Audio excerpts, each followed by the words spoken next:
Well, hello there, my friend. I am glad you made it.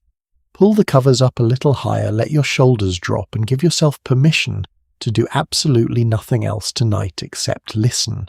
It is just us now, and a story that has been waiting a very long time to be told properly.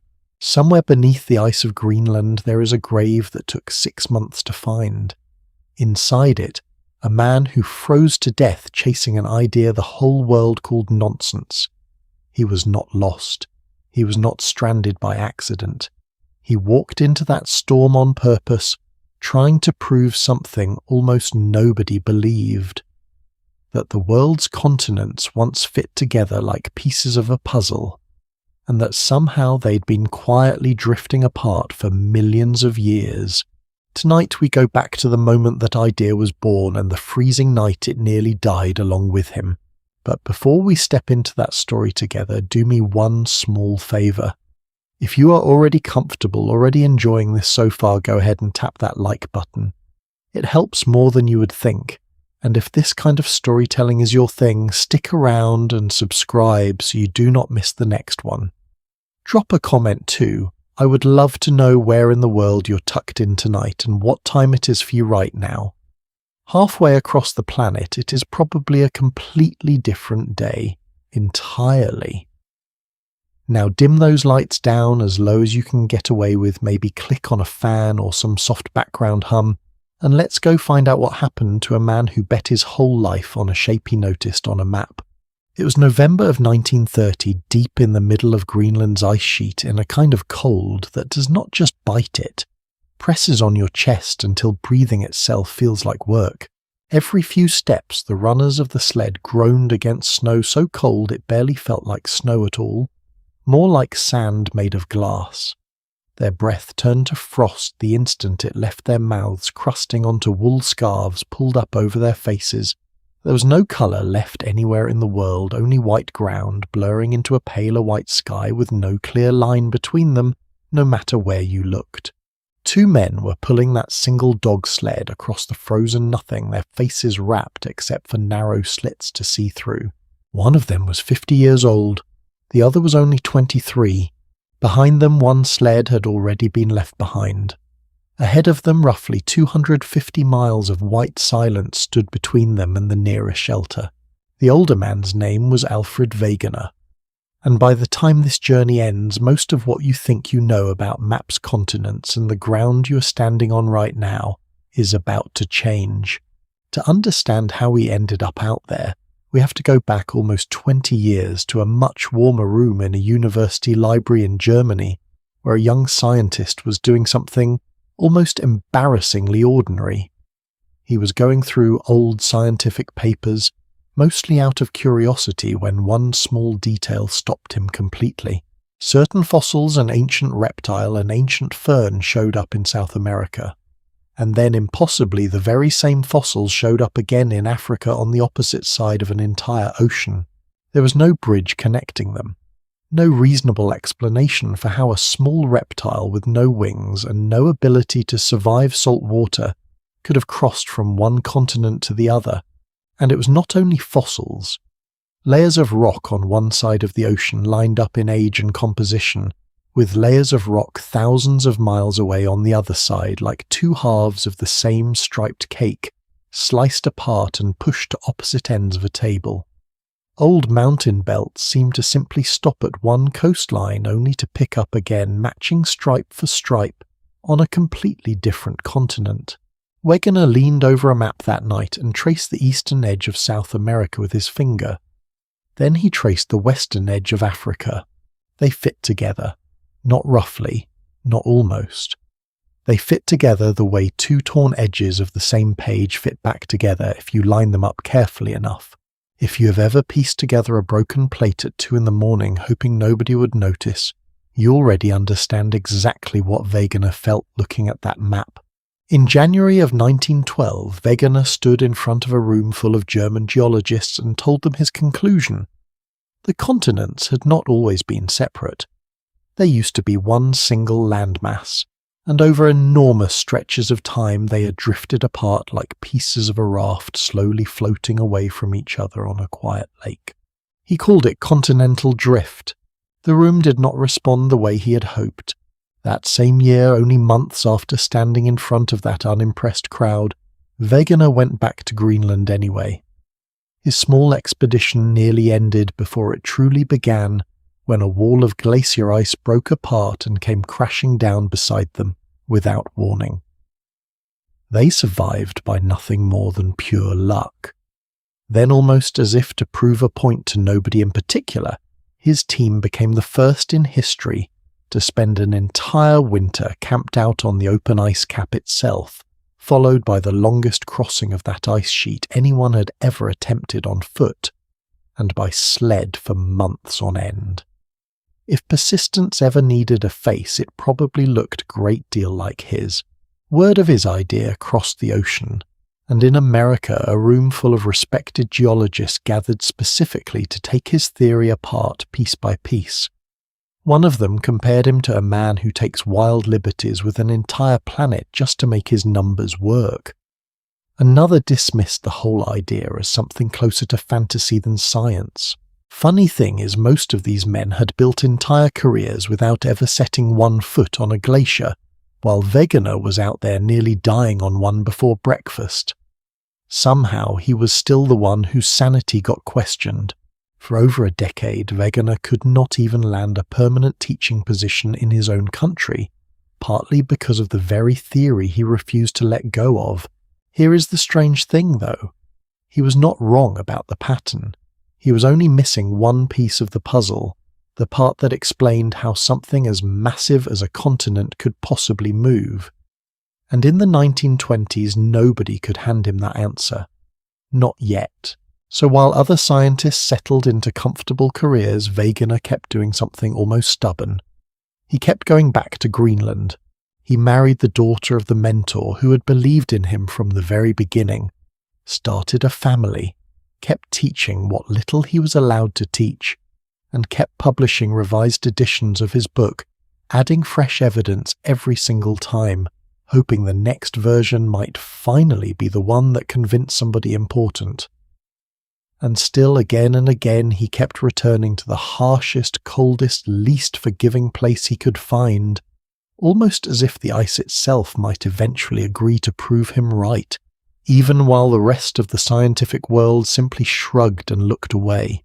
By 1930, he was leading his fourth expedition to Greenland this time, to help build a small research station deep in the interior called Ismite, right in the middle of the ice sheet. Supplies ran low earlier than planned. Winter was closing in fast, and the men stationed at Ismita needed more food and fuel to survive through it. So Wegener, at 50 years old, did something the mission did not strictly require of him. He decided to guide the resupply trip himself. He reached that research station on the 1st of November, which happened to be his 50th birthday. His teammates had quietly saved something special for the occasion, a small treat, a bit of warmth against all that white. For one evening in the middle of one of the coldest places on earth, there was laughter, and something almost like celebration. Only 2 weeks later, with winter tightening its grip by the day, he and a young Greenlandic guide named Rasmus Willemsen packed the one remaining dog sled and set out on the return journey to the coast. Before leaving, Wegener told the men staying behind at the station not to worry, that he would send word the moment they reached safety. It was the kind of promise people make when they still believe the world owes them one more chance. The temperature outside dropped low enough to sting bare skin on contact. As food for the dogs ran short, the two men had no choice but to feed one animal to the others one by one just to keep moving forward. Eventually only Wegener and Willemsen remained, one riding the sled, the other moving beside it on skis somewhere in a stretch of white that had no landmarks, no shelter, and no mercy. Neither man ever reached the coast. Somewhere out there in a stretch of frozen ground with no name on any map, the story that began with a young man tracing coastlines on a table quietly came to its end. It took 6 months for a search party to find him. His body was resting peacefully inside a sleeping bag tucked in with quiet care. his skis planted upright in the snow above him, like a marker, like a small silent grave someone had taken the time to build properly. That someone was almost certainly Rasmus Wilhelmsen. Because after burying the man he had travelled with, Wilhelmsen apparently continued on alone into the storm and was never seen again. No trace of him was ever recovered. Doctors who studied the case later believed Wegener most likely died of sudden heart failure, worn down by the sheer physical strain of the cold and the distance. Not lost, not confused, simply quietly spent. He died at 50 years old without a single university offering him a permanent chair, without the scientific community accepting the very theory he had risked his life defending, and without ever knowing what would happen next. And this is the part that stings the most. 30 years after his death in the 1960s, scientists mapping the floor of the ocean found long mountain ridges running down the middle of the sea, splitting open right along their centres, constantly releasing fresh rock from deep inside the planet. Strange magnetic stripes recorded inside that rock, laid down in matching mirrored patterns on either side of each ridge, told a story nobody could argue with anymore. New ocean floor was being born at the centre of these ridges, and pushed steadily outward in both directions like a conveyor belt built directly into the crust of the earth, carrying whole continents along for the ride, whether anyone standing on them noticed or not. It turned out the ground itself was never still. It had simply been moving too slowly and too quietly for anyone standing on it to notice. Wegener had been right the entire time. He just never got to hear anyone say so. There is something almost unbearably human about that is not there. Being right and still not getting to see it matter. Spending your whole life defending one small quiet truth, and never once getting to hear the room go silent in agreement instead of laughter. And maybe that is exactly why this story is worth telling on a night like this one, with the lights low and the rest of the world finally quiet. Because it is not really just about continents. It is about how the biggest, slowest truths in this world often move at a pace we are simply not built to notice, whether that truth is hiding in a rock and ocean floor or somewhere in our own life. We have not looked closely enough at yet. So tonight let's do something Wegener himself never got the chance to do. Let's go back past his lifetime, past every map you have ever known, all the way to the very beginning, to a version of Earth so young and so strange it barely looks like home at all. Almost 4 billion years ago, long before the first blade of grass, before the first breath of air, anyone could have breathed a small stubborn piece of solid ground pushed up out of a molten restless planet for the very first time. That is where we are headed next, right now into the deep, deep past. The number itself is almost impossible to hold on to, so let's shrink it down to something we can actually picture. Take the entire 4.5 billion year story of this planet and squeeze it into a single calendar year, from the first frozen morning of January the 1st all the way to the last quiet hour of December the 31st. On that calendar, Wegener died, proving his idea in the final seconds before midnight. On December the 31st, one blink before the ball drops. Human history, every pyramid, every war, every love letter ever written fits inside the very last few seconds of that entire year. So where are we headed tonight, all the way back to February, barely 1 month into the calendar? Back before there were oceans as we would recognize them, before the sky had settled into its familiar blue, back when the planet itself was still deciding what kind of place it wanted to be. Try holding that scale in your head for a second, an entire year, to represent everything that has ever happened, and we're about to step off the calendar before spring has even properly started. Strange thing to sit with, is not it? If you had stood on the surface back then and somehow survived long enough to describe it, the first thing you might have noticed is the quiet. No bird song, obviously, because there were no birds. No rustle of leaves, because there were no leaves, no trees, no grass, nothing green at all in the way we use that word today. just the low, constant hiss of shallow water meeting rock, and somewhere in the distance the deep rumble of a planet that had not yet learned to sit still. The sun overhead was dimmer than the one you know, delivering perhaps 70% of the light and warmth it gives us now. By every reasonable calculation, the oceans should have been frozen solid under a sun that faint, and yet they were not. Something likely a thick blanket of methane and carbon dioxide wrapped around the planet, like an extra quilt, kept the surface warm enough for liquid water to survive.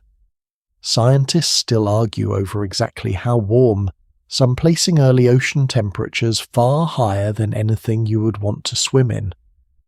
Nobody has fully settled that argument, and if I am honest with you, I find that kind of open question more interesting than a clean answer would be. The sky itself may have worn a faint orange or amber tint, the way certain moons in our solar system look hazy today, coloured by a similar kind of thick hydrocarbon haze. And the days back then came and went far faster than they do now, the planet spinning quicker on its axis, the moon sitting closer overhead than it does tonight, tugging harder, keeping things brisk. A full day and night may have passed in roughly half the time it takes you to get through one now. Imagine finishing an entire work week's worth of sunrises before your weekend even technically started. This was a planet in a serious hurry. None of what came next would have been possible without an earlier, far more violent chapter that had already passed by the time our story really begins. Only a few 100 million years before this, in the planet's true infancy, an object roughly the size of Mars is believed to have slammed into the young Earth so hard that it melted the surface into a churning ocean of liquid rock, flinging enough debris into orbit to eventually gather itself into the very moon hanging over you tonight. For a long stretch after that collision, meteors kept raining down out of the dark, a period some scientists call the Late Heavy Bombardment, scarring the surface again and again before it ever had a real chance to cool. Picture a planet still catching its breath after being struck that hard, slowly quieting, slowly hardening a thin skin of rock over an interior that was still in every meaningful sense on fire. It is out of that chaos, not instead of it, that our story's quiet little grain of zircon somehow managed to form. Here's a strange little detail I love, one most people never hear. We do not actually have much rock left over from this earliest chapter of the story. The planet has spent 4 billion years recycling its own crust, melting it down, folding it under itself, erasing the evidence as it goes. But in a dry, unremarkable stretch of sheep country in Western Australia, geologists once picked through ordinary-looking sand and found grains of a mineral called zircon, so tough, so chemically stubborn, that they had survived every single one of those 4 billion years almost completely intact. One of those grains turned out to be roughly 4,400,000,000 years old, older than almost anything else ever measured on this planet. Researchers eventually studied it using an extraordinarily precise technique capable of tracking individual atoms inside the crystal, which comes about as near to studying a diary, one single letter at a time as modern science gets. And locked inside its structure were tiny chemical fingerprints, suggesting it had formed in the presence of liquid water, not fire. That single grain of sand, smaller than anything you could pick up comfortably with your fingers, forced scientists to rewrite an entire chapter of Earth's biography. The early planet, it turns out, may not have been the endless hellscape of lava everyone assumed for so long. Somewhere in there remarkably early there might already have been oceans. I find something almost funny about that in a quiet way. Wegener spent his whole life and eventually lost it trying to convince people, using continents you could see with your own eyes, entire coastlines, whole mountain ranges.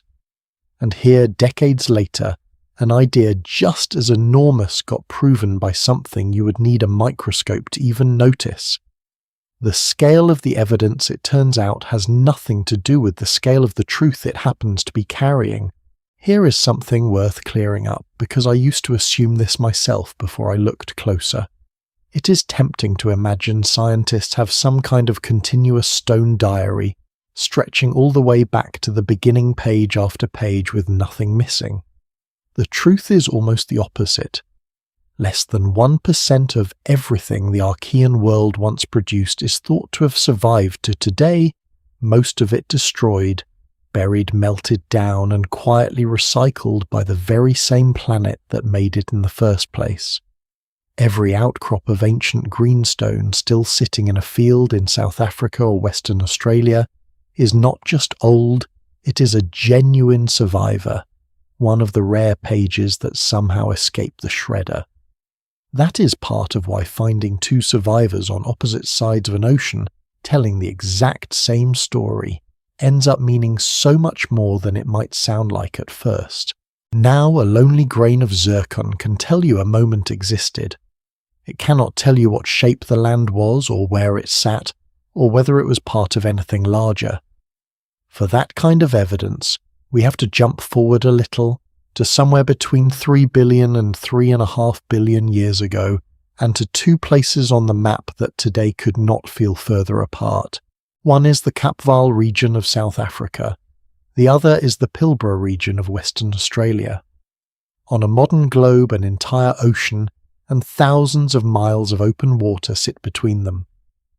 But back in the 1970s, a geologist named Andrew Button started comparing the ancient rock sequences buried in both places layer by layer, mineral by mineral, and noticed something that should not have been possible by simple coincidence. The rocks matched. Not vaguely similar the way any two old rocks might resemble each other, but matched the way handwriting matches when it comes from the very same person. Same volcanic outbursts laid down in the same order, carrying the same chemical fingerprints, at nearly the same moments in time. Button put the two names together and called this vanished landmass Vaalbara, and the idea stuck. If you enjoy a slow burn kind of mystery, this is basically the geological version of finding two strangers on opposite sides of the planet who happen to keep matching journals written in the same handwriting on the same days for years on end. At some point you simply stop calling it coincidence. If you could have flown over Vaalbara itself back when it still existed, do not expect anything like the green familiar coastlines we know now. This would have been a world of black volcanic rock and pale mineral crusts, dotted with steaming vents and shallow crusted pools, closer in feeling to the more remote corners of Iceland than to anything resembling a modern coastline. No soil yet, because soil itself is largely a product of life slowly breaking down rock over time, and there was not nearly enough life around to have started that process. And in terms of size, most researchers picture Vaalbara as fairly modest, nowhere near the scale of a continent the way we imagine one now, closer to a stubborn cluster of islands and raised shield-shaped highlands than a sprawling landmass. Small by our standards, enormous by the standards of a planet that had never once managed to hold onto solid ground before. Now I want to be fair with you here, because not everyone in this field agrees on what Vaalbara actually was. Some geologists picture it as a genuine self-contained supercontinent, a real single landmass surrounded by open ocean, the very first of its kind. Others argue for something stranger still, that there may never have been a clean cycle of continents joining and splitting apart at all back then, and that instead one enormous, mostly unbroken shell of crust simply sat in place for well over 1 billion years, barely rearranging itself at the edges. They call that idea protopangaea, and honestly either version is remarkable enough to lose sleep over. When the evidence is this old and this fragmented certainty becomes a luxury nobody fully gets to have. What we get instead is a very well-educated guess built from stone patience, and people willing to spend entire careers studying rock, the way the rest of us glance at a text message. but two things at least seem solid enough to build on. First, there was almost certainly real land poking up out of a global ocean for the first time in the planet's history. And second, whatever shape that land actually took, it did not stay empty for long. Along shallow sunlit coastlines not far from where Western Australia sits today, something extraordinary was quietly happening. Communities of microscopic organisms far too small to ever notice without help were building. Not building the way we usually mean that word, no tools, no plan, no blueprint. They simply grew in thin, sticky layers, one on top of another, trapping grains of sand and mineral as they went, day after day, year after year, century after century, until those layers hardened into small dome-shaped mounds of solid rock. Geologists call them stromatolites, and some of the oldest known examples found in that same stretch of Western Australia are dated to roughly 3,430,000,000 years old. Here is a question worth sitting with for a second. How long do you think it actually took those tiny organisms to build even one mound you could rest your hand on? Go ahead, take a guess before I tell you. The honest answer is nobody knows exactly, but estimates for structures like these often stretch into many hundreds, sometimes thousands of years for a single formation barely the size of a beach ball. Thousands of years spent by something too small to see, with no memory, no goal, no sense of time passing at all, simply repeating the same small act over and over until it became something permanent enough to outlast almost everything else on the planet. If that does not put your own to-do list into perspective, I am not sure what will. Picture that coastline for a moment. The water lapping against those slow-growing mounds may not even have been the blue you're picturing right now. Some researchers studying the chemistry of these ancient seas suspect the ocean carried so much dissolved iron that it may have looked more green than blue, tinted by a mineral that would not fully settle out of the water for another billion years or more. Above it, that same hazy amber-tinted sky. Below it, an ocean the wrong colour entirely.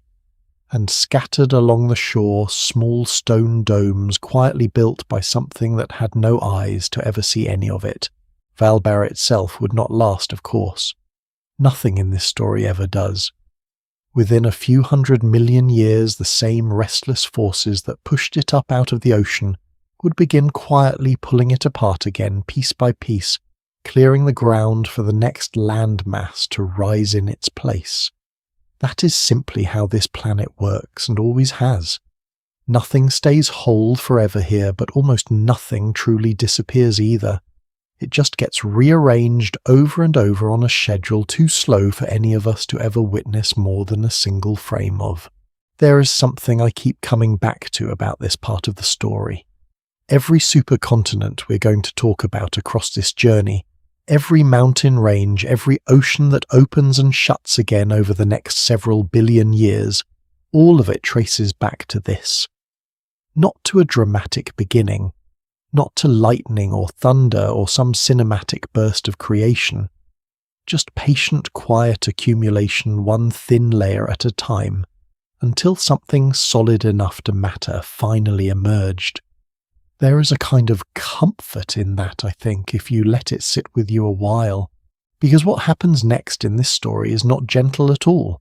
Those same patient, quiet organisms we just pictured building tiny stone domes along a green-tinted shore are about to do something so large, so violent in its consequences, that it will end up rewriting the chemistry of the entire planet, wipe out nearly every living thing that came before it, and eventually hand the world something it never had before: breath, real breathable air. But that transformation does not happen quietly, and it does not happen kindly, and it is exactly where this story is headed next. Into the moment the world quite literally learned how to breathe for the very first time. Go ahead and notice it for a second, that easy automatic thing your body is doing right now without you asking it to. In and out. It probably feels like the most ordinary thing in the world, something you have never once had to think about or earn. But for most of this planet's story, that simple exchange was not possible. Not for anything, anywhere. What you're doing this very moment quietly in the dark is something the Earth itself had to invent by accident, and it very nearly ended everything in the process. Long before any of that happened, though, the story took a quieter turn first. Somewhere around 3,100,000,000 years ago, a modest stretch of ancient crust had gathered itself together in the southern reaches of the young planet, made up of pieces that would eventually become fragments of India, southern Africa, Madagascar, and parts of Australia. Decades later, a geologist studying it needed a name, and reached for the oldest city he could think of, an ancient settlement in Mesopotamia that had already stood for thousands of years by the time anyone started keeping written records. He called this vanished landmass. It was small, perhaps only an eighth. The size of the continent you might call Eurasia today, but it mattered because it became one of the seeds that later pieces of crust would gather around, the way a snowflake needs a speck of dust at its centre before it can grow into anything at all. I will be honest with you, the evidence behind her is thinner than what we had for Vaalbara. A handful of geologists are not even convinced these fragments were ever truly joined into one single landmass at all, rather than simply drifting near each other in the same general stretch of ocean for a while. That kind of uncertainty might sound frustrating if you want tidy answers, but I would rather hand you the honest, slightly blurry picture than pretend this field has more confidence than it actually does. Deep time rarely hands anyone a clean guaranteed answer, and any storyteller who tells you otherwise is probably skipping the interesting part. By around 2,700,000,000 years ago, enough of these fragments had gathered and grown for something larger and sturdier to take shape. A supercontinent researchers now call Kenorland, built around the ancient cores of what would eventually become the middle of North America, Greenland, and parts of northern Europe. Some researchers actually picture it as two separate chunks of crust given the informal names Superior and Sclavia that drifted together and fused sometime after their own separate beginnings, a little like two smaller countries eventually merging into one each, keeping traces of its own older history buried inside its borders. For a few 100,000,000 years, Kenorland simply sat there, an enormous, barren stretch of rock under a hazy sky, its coastline slowly wearing down into the sea, its story seemingly as quiet as everything that had come before it. But underneath all that apparent quiet, something had already been building for a very long time, and it was about to make Kenorland's eventual breakup feel almost like a footnote. Somewhere in those ancient iron-tinted oceans we talked about last time, a particular kind of microscopic organism had figured out an extraordinary trick. Earlier forms of life had learned to pull energy from sunlight, but usually in limited, inefficient ways. Then a lineage called cyanobacteria worked out how to do something bolder, splitting water molecules apart using nothing but sunlight, pulling out the hydrogen they needed, and releasing a strange reactive gas as a leftover byproduct. That gas was oxygen. Picture those shallow, sunlit coastal waters for a moment, thick with soft green mats of cyanobacteria, clinging to rock and sediment, rising and falling gently with every small wave. Nothing about the scene would have looked dramatic to anyone watching. No thunder, no eruption, no single dramatic instant you could point a camera at and say, here, this is where everything changed. Just an enormous number of very small organisms doing the same quiet chemical trick, day after day, for what would eventually add up to well over 1 billion years, completely unaware that they were slowly loading a gun pointed at almost everything alive around them. And for a remarkably long stretch of time, hundreds of millions of years by most estimates, it barely mattered at all. Nearly every molecule of it got soaked up almost as fast as it was produced, absorbed by dissolved iron in the ocean, rusting entire seas from the inside out and locked away in reddish striped layers of rock that geologists still dig out of the ground today. The planet in a sense was quietly rusting shut one microscopic breath at a time, long before anyone or anything could have called it breathing. Eventually, though, the ocean ran out of iron left to rust. The sinks filled up, and starting somewhere around 2,400,000,000 years ago, oxygen began doing something it had never done before, building up directly in the open air itself. For almost every other living thing on the planet at that point, this was catastrophic. Oxygen is a strange, aggressive little molecule. It rips apart delicate proteins, damages the genetic material inside a cell, and disables the very chemistry that anaerobic organisms depended on to survive. You have actually seen a small, harmless version of this chemistry yourself more times than you probably realized. It is the same basic reaction that turns a sliced apple brown on the counter, and the same reaction that slowly eats away at an old iron nail left out in the rain. Now, imagine that exact process unfolding not on a kitchen counter, but inside every unprotected living cell across an entire ocean, all at once. To life that had evolved for billions of years in a world without it, oxygen was not a gift. It was closer to poison seeping into every corner of the sea at once. Geologists sometimes call what happened next the oxygen catastrophe, and the name is not an exaggeration. It stands as one of the very first mass extinctions in the story of this planet, long before any asteroid, any supervolcano, any dramatic single moment of destruction anyone likes to picture. This one had no asteroid at all. It was caused entirely by life itself quietly succeeding at exactly what it was trying to do, and in the process poisoning nearly everything around it that had not seen the change coming. I think about that one a lot, if I am honest. We tend to imagine disaster arriving from outside, some threat crashing in from somewhere else entirely. This one came from inside the system, built slowly by success, not failure. The most patient organisms on the planet accidentally invented pollution roughly 2 billion years before anyone thought to use that word.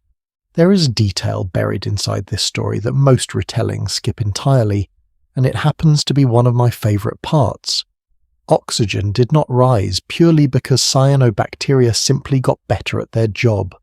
Around this same stretch of time, the planet's crust had been cooling for so long that volcanic eruptions were releasing far less of a metal called nickel into the oceans than they used to sometimes described as a kind of nickel famine.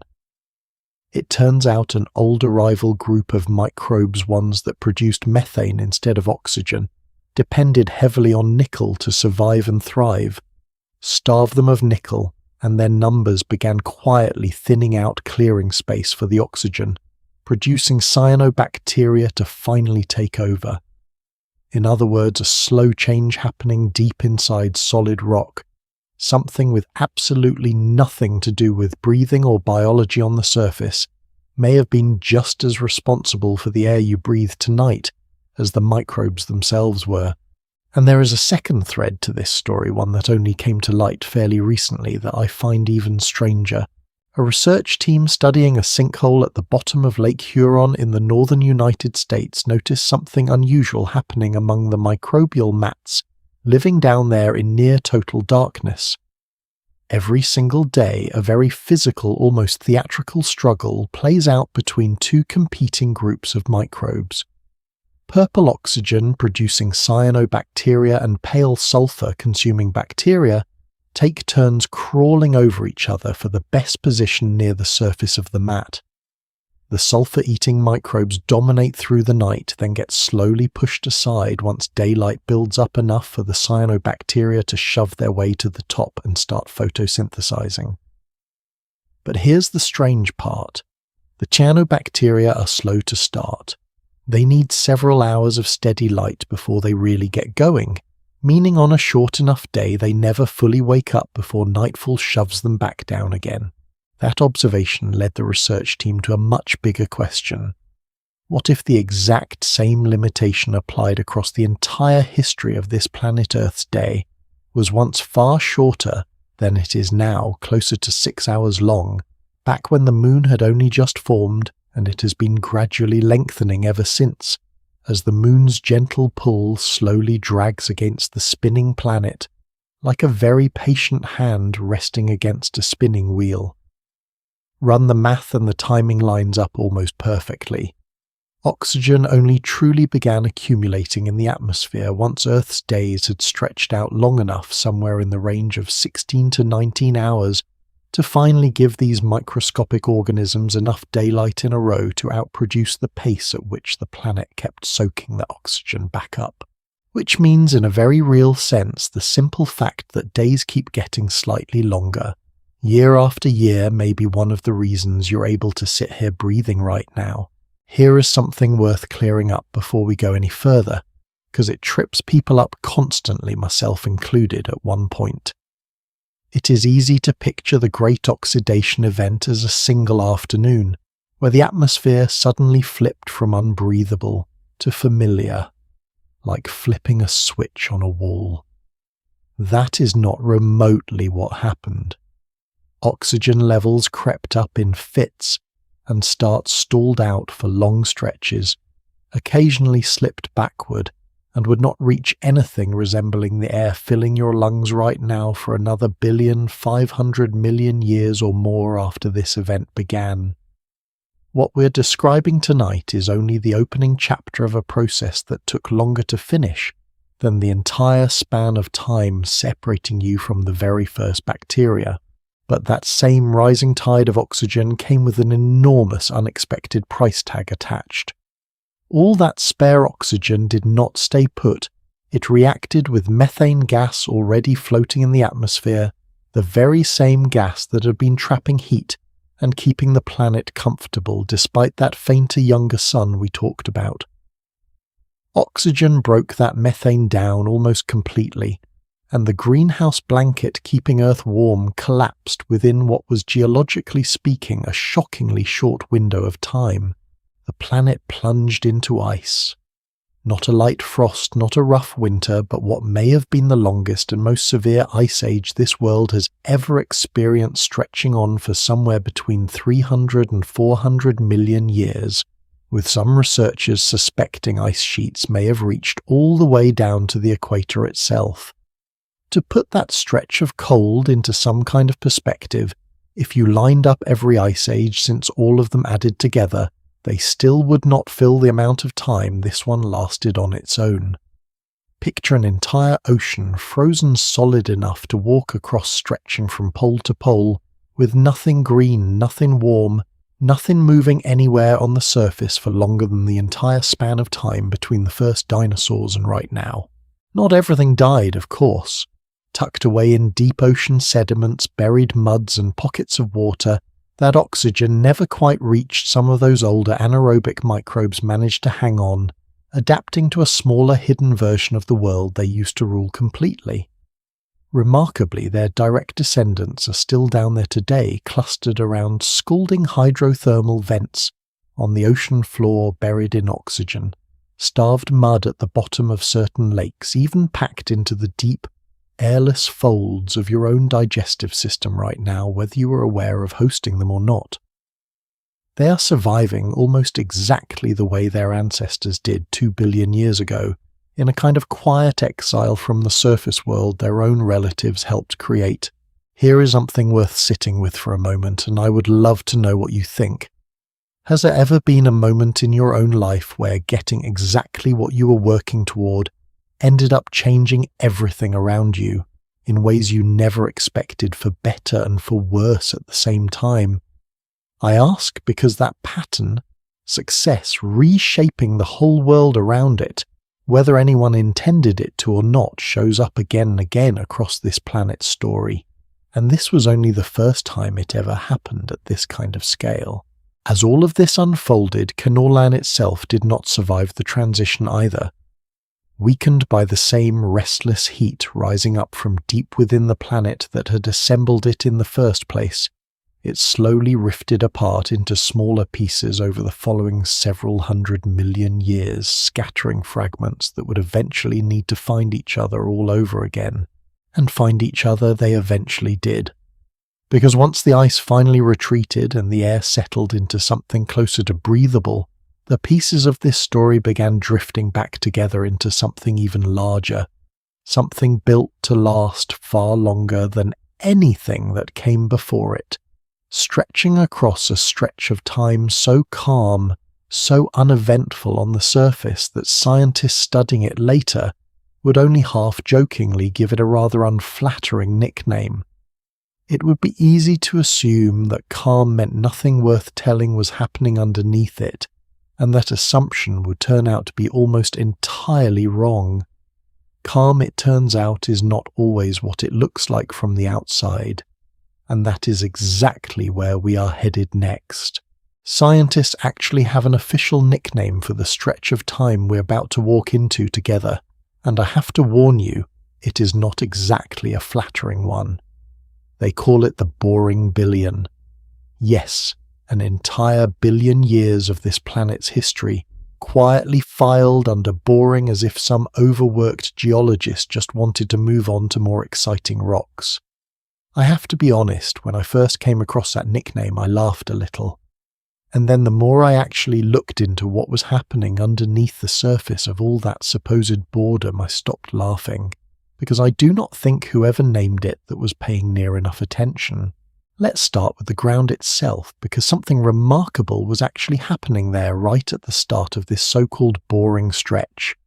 Somewhere between 2,100,000,000 and 1,800,000,000 years ago, pieces of crust that had been drifting apart since the collapse of Kenorland finally found their way back together again, gathering into a new supercontinent that researchers today call Columbia, or sometimes Nuna, borrowing a word from the Inuit language that simply means the land.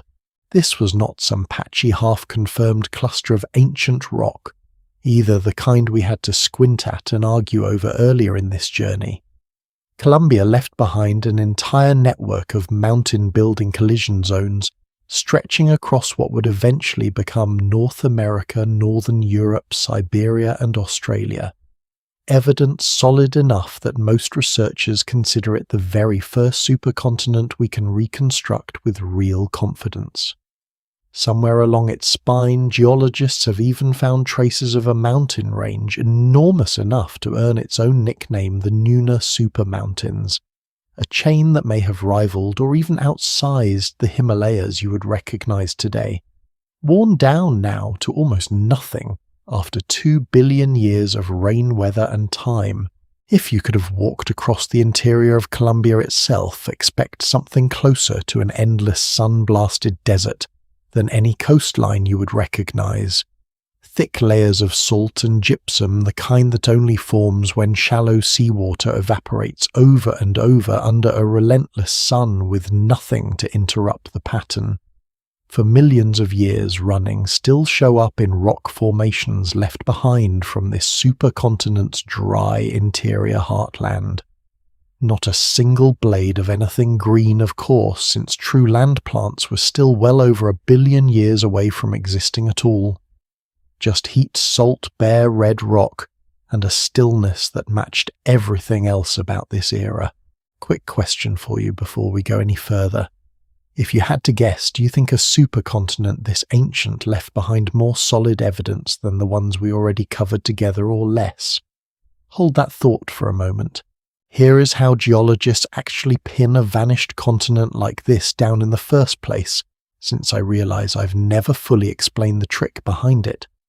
Certain minerals, as they cool and harden out of molten rock, freeze a tiny compass needle inside themselves, aligning with whatever direction Earth's magnetic field happened to be pointing at that exact moment.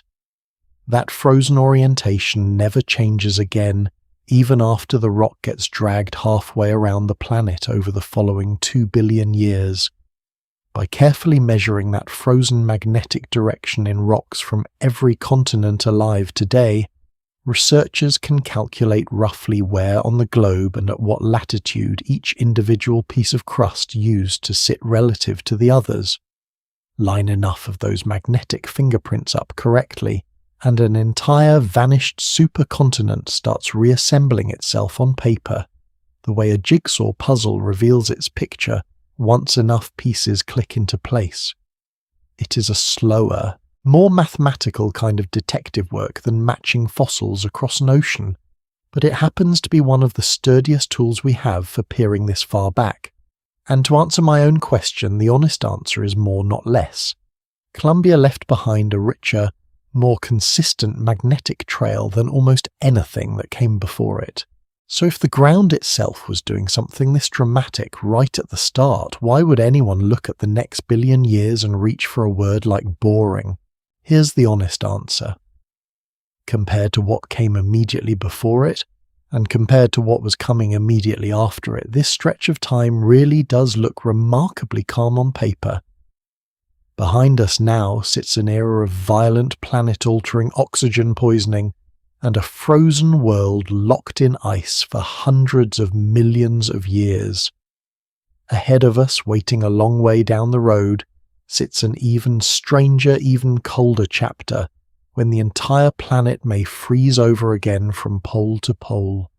Sandwiched right between those two loud dramatic bookends sits this long quiet stretch, roughly 1 billion years long, where the climate stayed remarkably stable, the coastlines barely changed, and evolution, at least on the surface, appeared to be holding its breath. There is a specific kind of evidence for this that I find oddly convincing. Remember those incredibly tough zircon crystals we talked about earlier in this journey, the ones tough enough to survive nearly the entire history of the planet intact?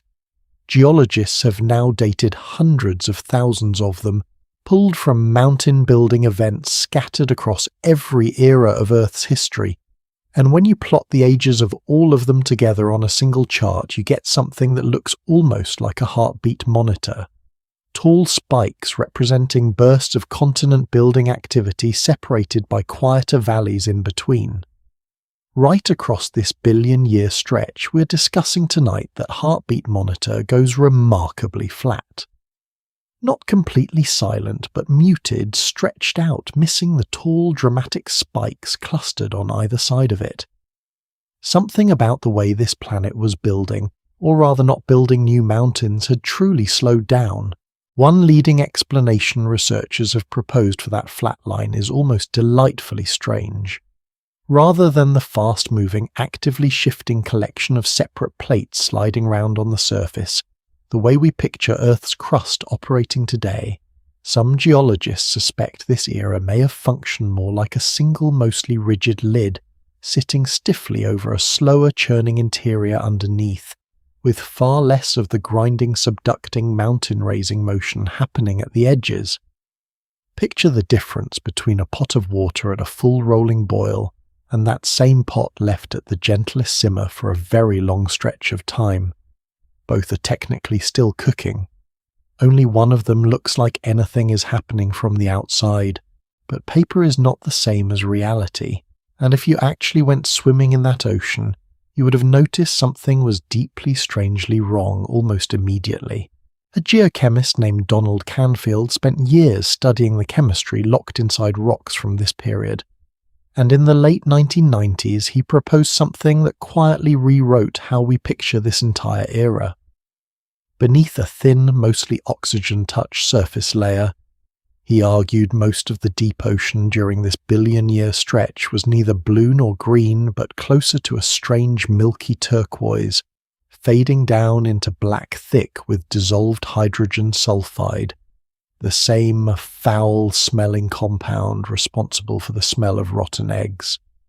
Entire communities of purple sulfur-eating bacteria thrived in that toxic gloom, running an entirely different kind of photosynthesis altogether, one that never needed water or sunlight splitting apart at all, and that released raw sulfur instead of oxygen as its leftover waste. Picture that for a moment. An ocean the colour of a fading bruise breathing out rotten egg gas instead of the crisp, clean air you associate with the sea stretching on, essentially unchanged for hundreds of millions of years. We're not simply guessing at any of this either. Rock layers from this period carry a distinctive mercury isotope signature, a specific chemical fingerprint that only forms under exactly these sulfur-rich, oxygen-starved conditions, and researchers have now found that same fingerprint preserved in deposits scattered clear across the globe, from ancient basins in what is now China to rock formations in Australia and North America. It was less a strange local puddle somewhere, and more a condition affecting the planet as a whole. That strange ocean chemistry was not just an unpleasant detail either. It may be one of the biggest reasons this whole stretch of time crawled along so slowly. Certain nutrients essential for more advanced life, including a metal called molybdenum that living cells still depend on today to process nitrogen, only really become available in ocean water once conditions turn properly oxygen-rich.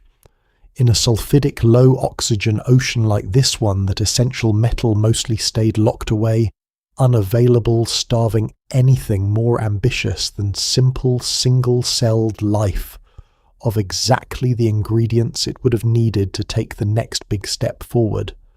Think of it a little like trying to build meaningful muscle on a diet completely missing one crucial vitamin. Everything else might technically be in place, the effort, the time, the raw ingredients sitting right there, but without that one missing piece, growth simply stalls out at a certain point and refuses to move any further, no matter how much time you hand it. And yet, here's where I have to gently push back against that unfair nickname, because something did happen during this supposedly empty stretch of time, something so important that every single complicated multicellular creature alive today, every plant, every animal you included, can trace a direct line back to it. On a remote stretch of Arctic Canada in rock formations exposed along Somerset Island, scientists found the fossilized remains of a thread-thin multicellular red algae, its filaments clearly divided into specialized cells with distinct roles, some built for structure, some built specifically for reproduction. They named it Bangiomorpha pubescens. A paleontologist named Nicholas Butterfield first properly described the fossil back in the year 2000, and the name itself carries a small, quiet joke tucked inside it, roughly translating to something like a mature, blushing Pangaea, a nod to a modern red algae genus it closely resembles. For years, nobody could pin down exactly how old it actually was, with estimates swinging across a range of nearly 500 million years, depending on which method different research teams used. It took a far more precise isotope dating technique applied to the layers of dark shale surrounding the fossil to finally settle the argument.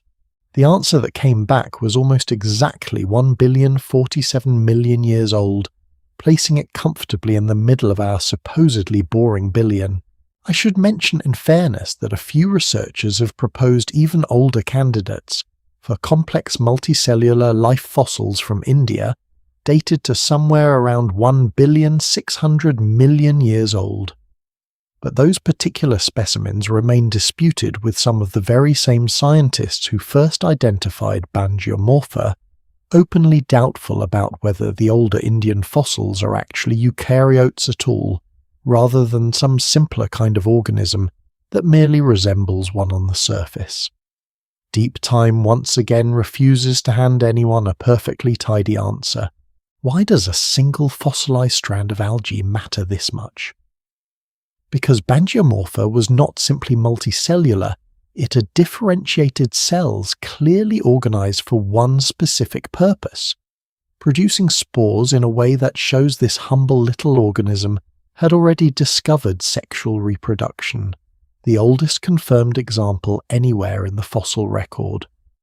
Not just cells copying themselves anymore, but two different types of cells combining their genetic material into something new. That single quiet innovation hiding in plain sight during the least eventful chapter this planet has ever had is the reason genetic diversity complex multicellular bodies and eventually creatures like us ever became possible at all. I think about that fossil more than almost any other single detail in this whole story, if I'm honest.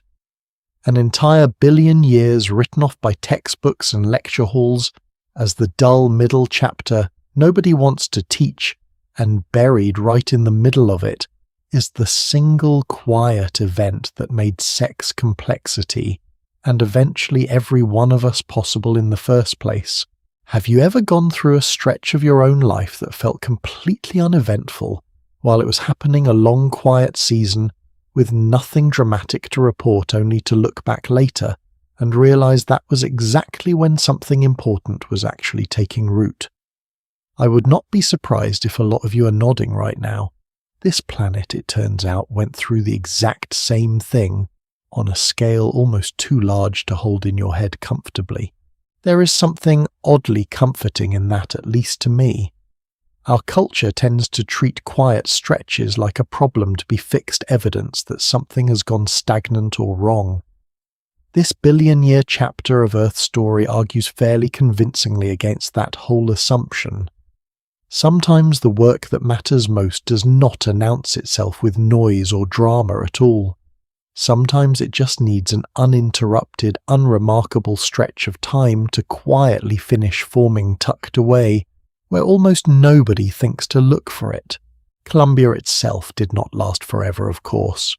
Starting around 1,300,000,000 years ago, the same deep, restless heat that assembles every supercontinent in this story eventually began pulling this one apart too, scattering its pieces back out across a newly forming ocean, setting the stage for them to drift, wander, and eventually gather themselves into something even larger. It is strange to think that the loudest, most consequential billion years in this entire story so far were sitting quietly disguised as the dullest one. I suppose that is worth remembering the next time a stretch of your own life feels like it has nothing worth mentioning happening in it at all. But this next gathering would not be gentle, and it would not stay quiet for long. Whatever calm this planet had settled into across the last billion years was about to be replaced by something far more violent, a supercontinent whose birth would coincide with the rise of the very first complex organisms with visible bodies, and whose eventual catastrophic breakup would very nearly freeze every drop of water on Earth solid, all the way down to the equator. That transformation is exactly where this story turns to next. If there is only one name in this whole story, I would ask you to hold on to a little tighter than the others. This next one might be it. The scientists who first pieced this next supercontinent together were a married couple working side by side, and when it came time to name what they had found, they reached for a Russian word Rodinia, which roughly translates to homeland or motherland, the kind of word that carries a little bit of ache and tenderness folded into it at the same time. They called it Rodinia. Partly because they believed nearly every continent alive today could trace its roots back to this one landmass, and partly, I suspect, because a word meaning motherland simply felt right for something this foundational. Keep that meaning in the back of your mind tonight, because by the end of this part of the story, it is going to feel almost unbearably fitting. Rodinia gathered itself together roughly 1,200,000,000 years ago, built largely around the ancient core of Laurentia, the same block of crust that would eventually become the heart of North America and Greenland. Along its eastern edge, a massive mountain-building collision known as the Grenville orogeny left behind a scar of folded, twisted rock that geologists can still trace today running from Canada down through the eastern United States. That collision is one of the clearest, best preserved fingerprints of Rodinia's assembly still sitting on the surface of the planet, and if you have ever driven through the older rounded mountains of the Adirondacks or the Blue Ridge, you have technically driven across the worn-down roots of a mountain range that once may have stood as tall as anything in the Himalayas today, ground down over 1 billion years into the gentle, Forested hills so many people spend their summers hiking without ever knowing what they're actually walking on. But here's a question worth sitting with for a moment. If Laurentia sat at the centre of this supercontinent, what exactly was pressed up against its edges? That question sparked one of my favourite pieces of scientific detective work in this entire journey. For years, researchers debated which ancient landmass had been resting directly against the western edge of Laurentia back before everything drifted apart. One leading idea connected it to East Antarctica, and researchers half-jokingly nicknamed the theory SWEAT, short for the Southwest United States and East Antarctic connection. It stayed a hunch for a long time, clever but unproven.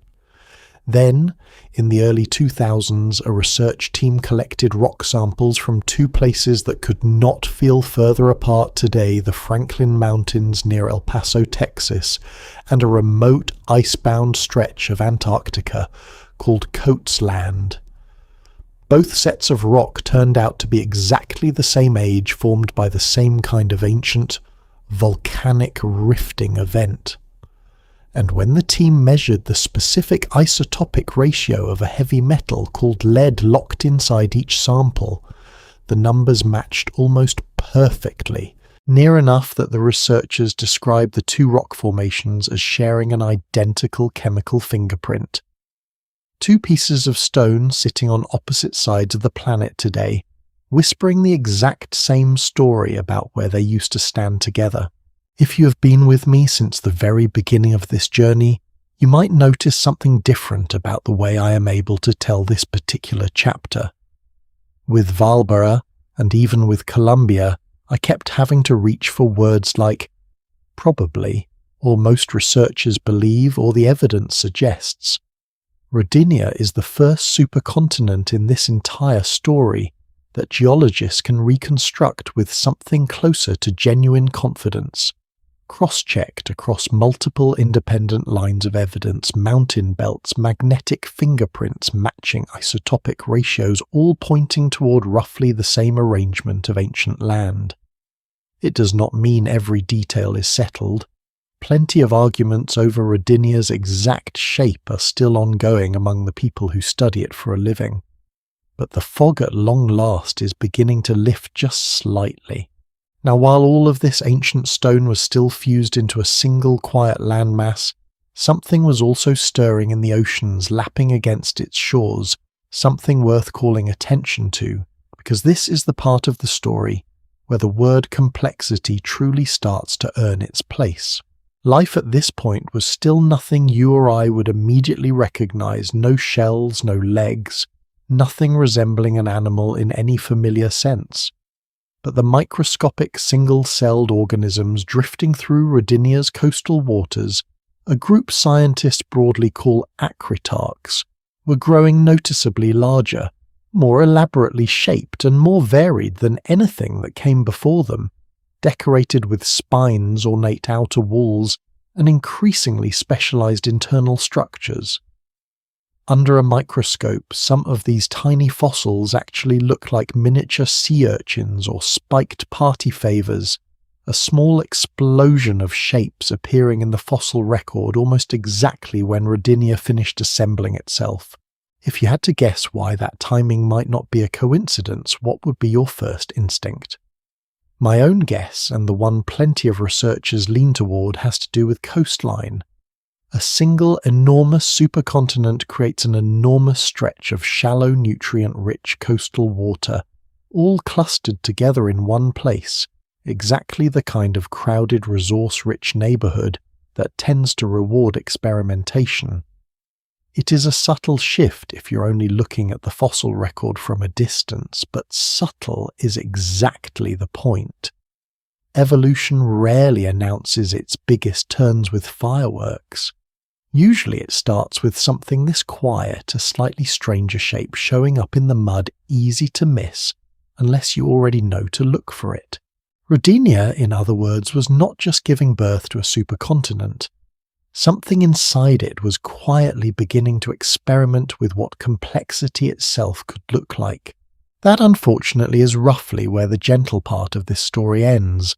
Starting around 750 million years ago, the same deep mantle heat that assembles and eventually destroys every supercontinent in this journey began ripping enormous volcanic rifts through Rodinia's crust, flooding huge stretches of it with fresh basalt. And Rodinia, at the moment it began breaking apart, happened to be sitting almost directly across the equator, which turned out to matter enormously. Fresh volcanic rock, freshly exposed to rain and weather, reacts chemically with carbon dioxide in the atmosphere far more efficiently than old weathered rock does quietly, pulling that greenhouse gas out of the air and locking it into new minerals. Spread that reaction across an entire equatorial supercontinent being ripped apart all at once, and you get a planet that starts cooling down slowly at first, and then very much not slowly at all. In the late 1980s, a paleomagnetist named Joseph Kirschvink was studying rock samples collected near Adelaide in southern Australia, and he noticed something that should not have been possible. These particular rocks carried unmistakable evidence of having been shaped by glaciers scraped, scoured and studded, with the kind of debris only moving ice leaves behind. But the magnetic signature frozen inside those same rocks placed them almost exactly on the equator at the moment they formed. Glaciers at the equator. Not near a chilly highland somewhere not tucked into some unusually cold pocket of an otherwise temperate world, but sitting directly on the line that receives the most consistent direct sunlight anywhere on the planet. For a moment, imagine holding a piece of that rock in your own hand, running your thumb across grooves scratched into stone by ice that once sat on what should have been the hottest, sunniest place on Earth. In 1992, Kirschvink gave this strange, almost unbelievable idea a name that stuck instantly. He called it Snowball Earth. What followed was not one deep freeze, but two. The first, known as the Sturtian glaciation, locked the planet in ice for somewhere around 57 million years, one of the longest single climate events in this entire story, so far considerably longer even than the brutal ice age we talked about earlier in this journey, back when oxygen first flooded the atmosphere. To put that number into some kind of perspective, 57 million years is roughly the same stretch of time separating the extinction of the dinosaurs from tonight. Enough time for mammals to rise, diversify, and eventually produce someone capable of telling this story out loud. The Sturgeon freeze by itself lasted just about as long as all of that. After a warmer interval, a second freeze, the Marinoan glaciation, gripped the planet again, roughly 650 to 635 million years ago. Shorter this time, closer to somewhere between 4 and 15 million years by the most recent estimates. But by many measurements just as severe, with ice possibly reaching every coastline on the planet right down to the equator itself. Picture an ocean glimpsed from space during either of these events if you can. Not blue, not green, not even the strange sulfide purple we talked about earlier in this journey. Just white and blinding from pole to pole, an entire planet wrapped in ice, thick enough in places to bury a mountain. No coastline anywhere left to walk along, no waves breaking on any shore, nothing but a single unbroken sheet of frozen white, stretching farther than any eye human or otherwise existed yet to see it. Here's something worth asking yourself for a second. If you had to guess, do you think anything at all survived a freeze that severe, stretched out across tens of millions of years? Most people I mention this to assume the answer is no, that surely something this extreme would have wiped every living thing off the face of the planet completely. Remarkably, that guess would be wrong. Fossils recovered from rock layers spanning directly across these glaciations show a striking, almost eerie continuity. The same basic shapes and forms of microscopic life appearing before the ice, and again immediately after it melted with no obvious gap, no clean break suggesting a total wipeout in between. In parts of southern China, researchers studying rock formations that sit directly above the younger of these two glaciations have found microscopic fossils, tiny filaments and cyst-shaped remains that match almost exactly with older forms found beneath the ice layer, as though the exact same cast of characters simply pick the story back up where it had left off. Researchers suspect life clung on in small scattered refuges, perhaps around volcanic vents still leaking heat beneath the ice, perhaps in thin cracks and pockets of meltwater, near the very few mountain peaks tall enough to still poke above the frozen surface. And in a strange twist that connects backward to something we talked about earlier in this journey, geologists have found that the deep ice-covered oceans during these events briefly turned iron-rich and oxygen-starved again, almost exactly like the ancient seas from the very beginning of this story, as if the planet had reset itself backward by 2 billion years, if only for a little while. When each freeze finally broke, it did not break gently. Trapped beneath all that ice, volcanic carbon dioxide had nowhere to go and kept building for millions of years until it finally reached a concentration high enough to overwhelm the ice entirely. The thaw that followed was so fast and so extreme that thick layers of limestone, now called cap carbonates by the geologists who study them, were deposited almost instantly on top of the old glacial debris, a kind of geological exclamation point marking the exact moment the world flipped from frozen to sweltering, in what was by this planet's standards the blink of an eye. A geologist named Paul Hoffman spent years walking the deserts of Namibia, studying exactly these rock layers, first-hand tracing his fingers along the boundary, where jagged, ice-scarred stone gives way, almost without warning, to smooth pale limestone stacked hundreds of feet thick directly on top of it.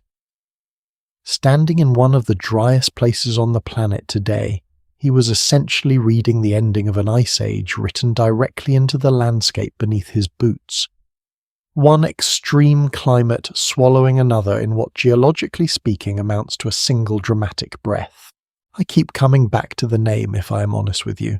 Rodinia, motherland, birth, a supercontinent named for giving rise to nearly everything that came after it, whose own violent unravelling death ended up nearly freezing every living thing on the planet solid not once but twice.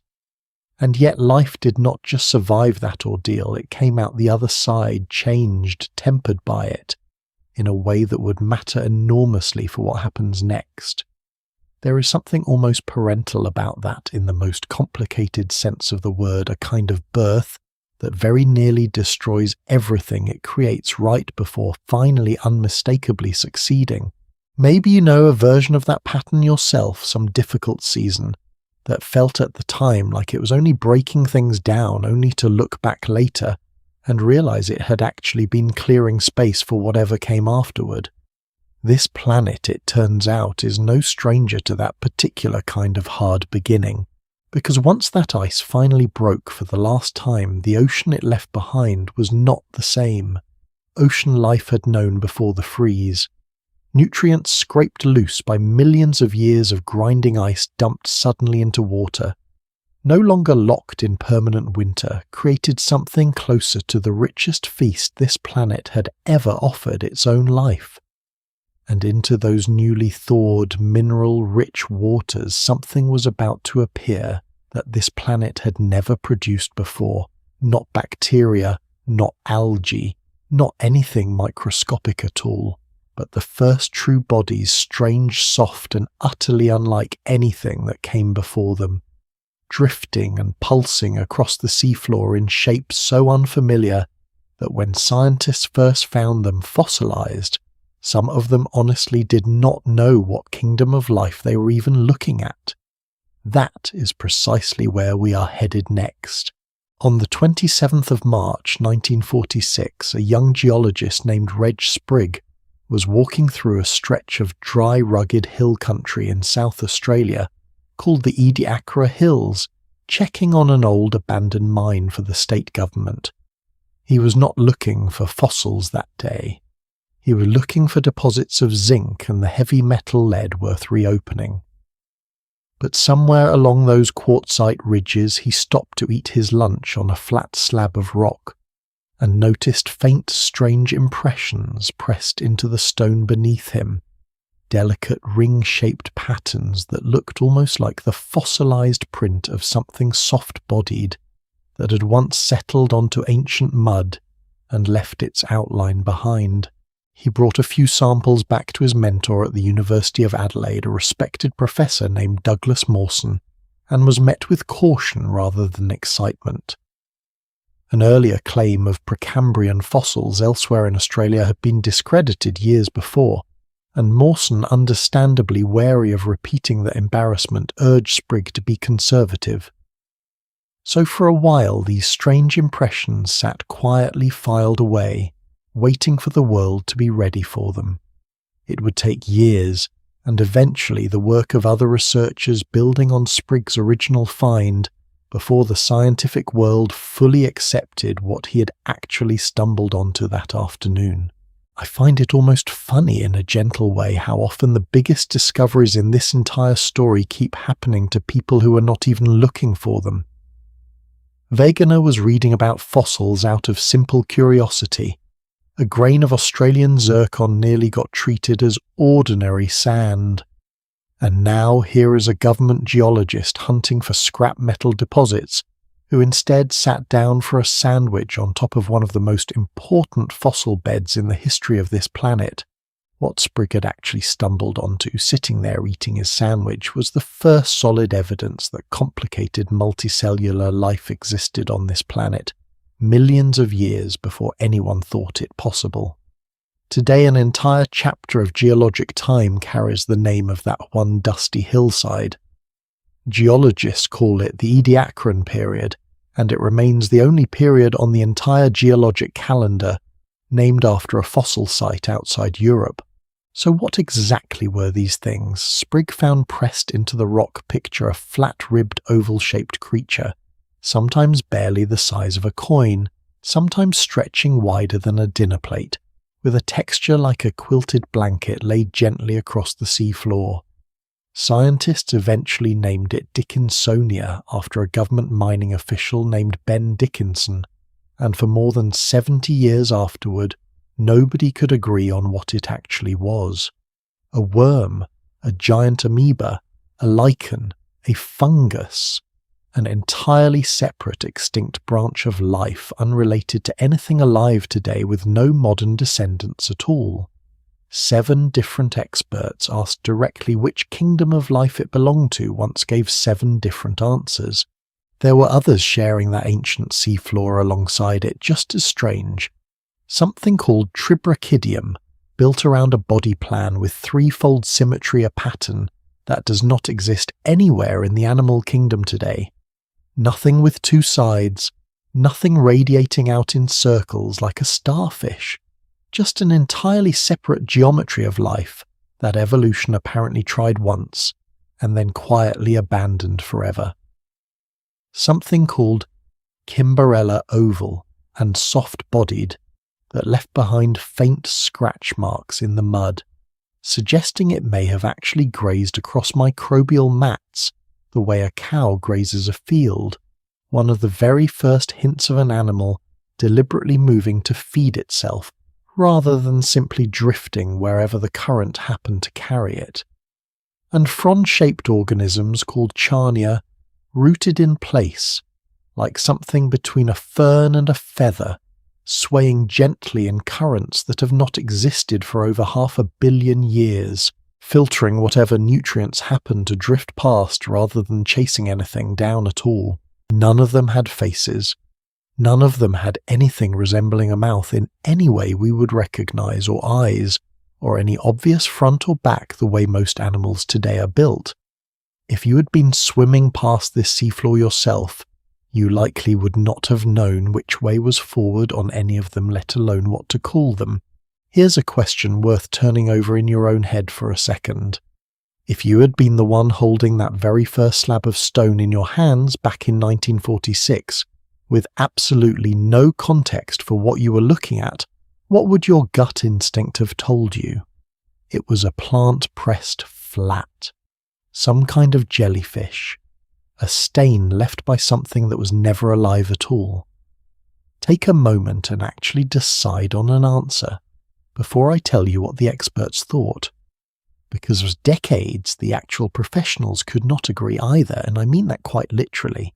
The debate over Dickinsonia specifically stayed unresolved until surprisingly recently. In 2018, a research team took an entirely different approach to the problem, one that had nothing to do with shape or symmetry at all. They extracted and analysed traces of ancient fat molecules preserved directly inside a beautifully intact Dickinsonia fossil, pulled from a remote cliffside in Russia, and found unmistakable traces of cholesterol, the exact kind of fat molecule produced almost exclusively by animals, not by fungi and not by algae. A creature that had spent 70 years wandering between kingdoms in the scientific imagination was finally chemically pinned down.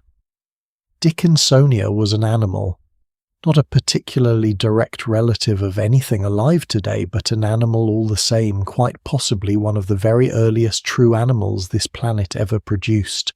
I love this part of the story, honestly, because of what it says about how we actually come to know anything about the deep past. Sometimes the answer is not about staring harder at a shape.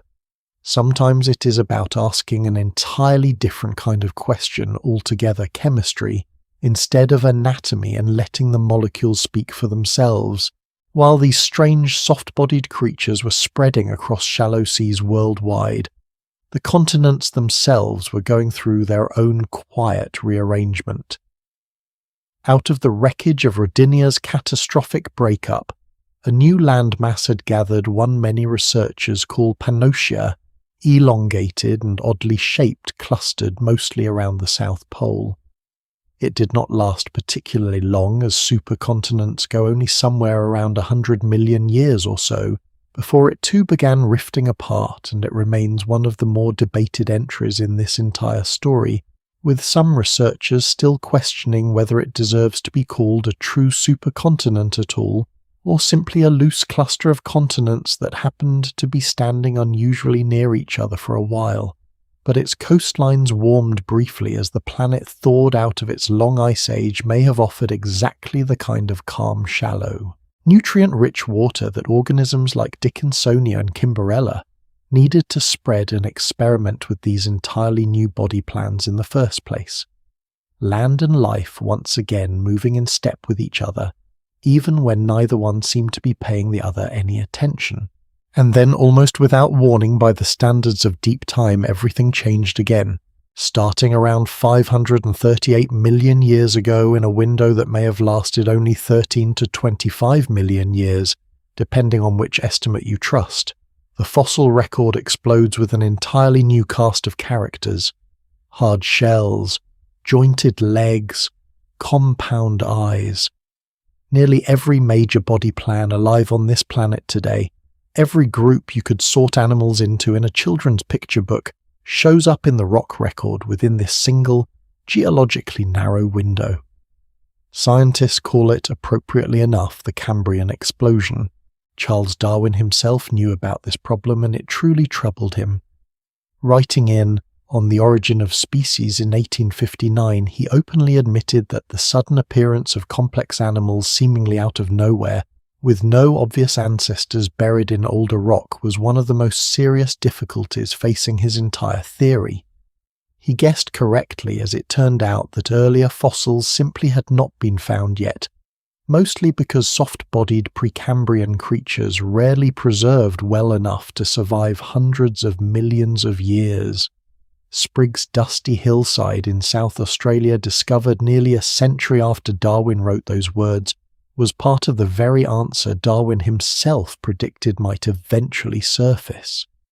Between the Ediacaran creatures we just spent time with, and an ever-growing list of similar sites found since on nearly every continent, Most of that original gap Darwin worried about so openly has since been filled in piece by careful piece, exactly the way he suspected it eventually would be.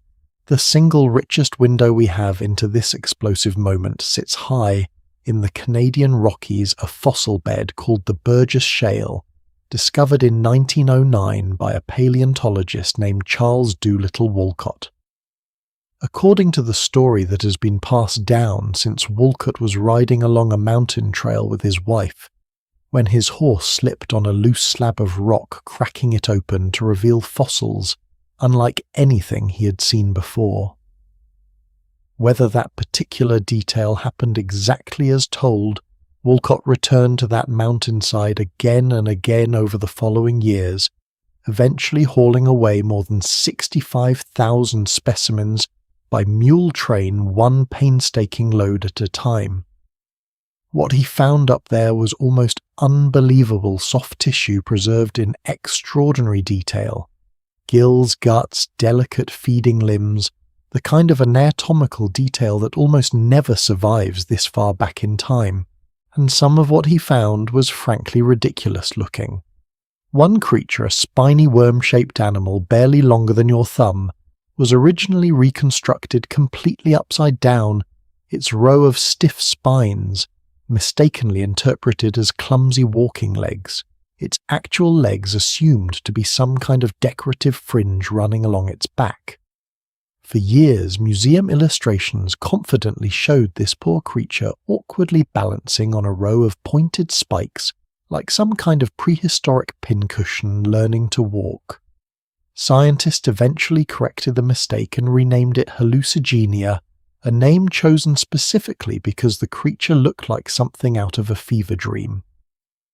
Another animal, Upperbinia, sporting 5 separate eyes on stalks and a long flexible hose-like snout ending in a small claw, was reportedly greeted with outright laughter, the first time it was presented at a scientific conference. Several respected paleontologists in the audience, assuming it had to be an elaborate joke, slipped into the presentation. If you ever needed proof that even trained experts occasionally get things spectacularly wrong before eventually getting them right, this era of science offers a particularly good one. I think there is something worth holding on to in that detail, actually. An entire field of brilliant, careful scientists looking directly at the exact same fossil confidently reconstructed it backward, and it took years before anyone caught the mistake. Being wrong first is not a failure of science. Strangely enough, it might be one of the more honest parts of how discovery actually tends to work. I would rather trust a field willing to publicly admit it once put an animal on its own head than one that never dared to guess at all. Beneath these strange-looking pioneers swam something else worth mentioning before we move on: a small, unassuming inch-long creature called Pangaea, with nothing especially remarkable about its appearance at first glance, easy to overlook entirely next to a 5-eyed hunter or a spiky upside-down mystery. But running down the length of its body was a thin, flexible rod called a notochord, the earliest known ancestor of a backbone. Every fish, every bird, every mammal, every single one of us ultimately traces a line back to something built roughly like this small, forgettable-looking animal, quietly swimming past far more dramatic-looking neighbours on a Cambrian seafloor 500 million years ago, utterly unaware that it was carrying tucked inside its own small body the basic blueprint for absolutely everyone who would ever tell this story out loud, including the person telling it to you right now. It is strange to think that the ancestor of practically everything with a spine on this planet was by all accounts one of the least flashy creatures in the entire ecosystem at the time. Maybe there is something worth sitting with in that too. What began with Reg Sprig's lunch break on a quiet Australian hillside had within less than 100 million years produced eyes, legs, backbones and predators, an entire architecture of life snapping into place in what amounts to barely a blink within this planet's full story. None of it happened on a fixed, unmoving stage either. While all of these strange new bodies were spreading and diversifying across shallow Cambrian seas, the fragments of the old broken supercontinents were still drifting, gathering once again into an enormous new landmass, larger and more enduring than Pannotia ever managed to be one destined to spend the next several 100 million years wandering slowly across nearly the entire southern half of this planet, dragging its passengers shelled, leg-dyed and backboned alike through ice ages, warm tropical shallows, and eventually toward a collision that would help set the stage for everything still to come. That long, restless southern journey is exactly where we are headed next.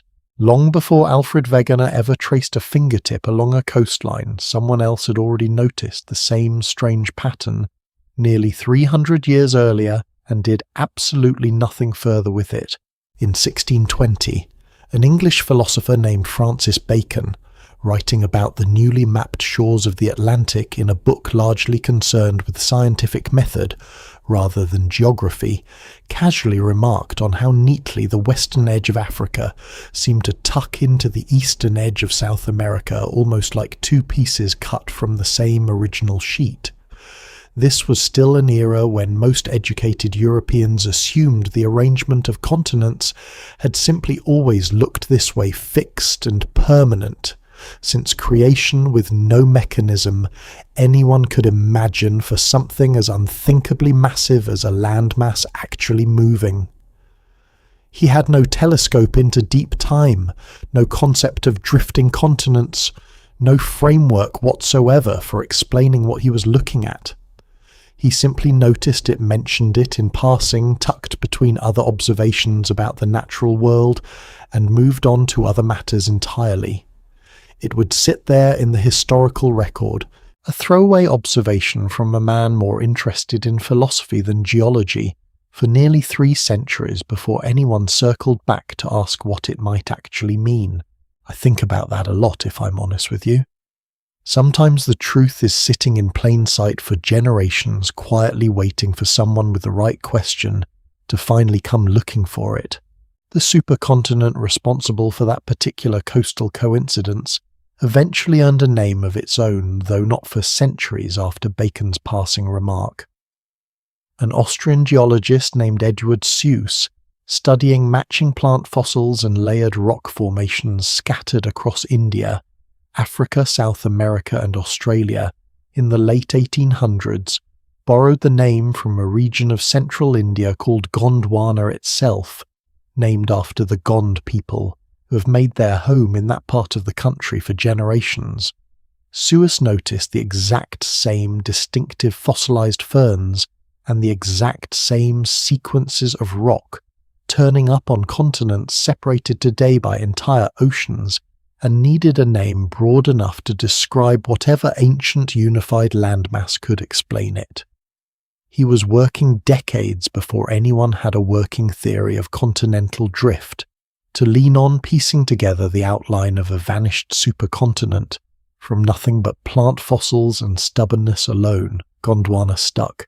This particular supercontinent did not come together quickly or all at once.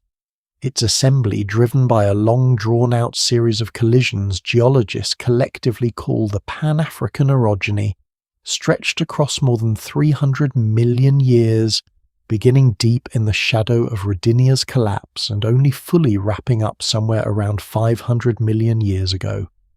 Entire mountain ranges rose and eroded away again during that stretch, cratons that had spent hundreds of millions of years as separate wandering fragments, finally locking together one seam at a time, Africa welding onto South America, along one boundary India and Australia and Antarctica, knitting together along another, until what emerged from that slow grinding process was enormous, roughly 2/3 of all the dry land on the entire planet, fused into one single mass, stretching from what is now northern Africa all the way down across the South Pole and back up the other side.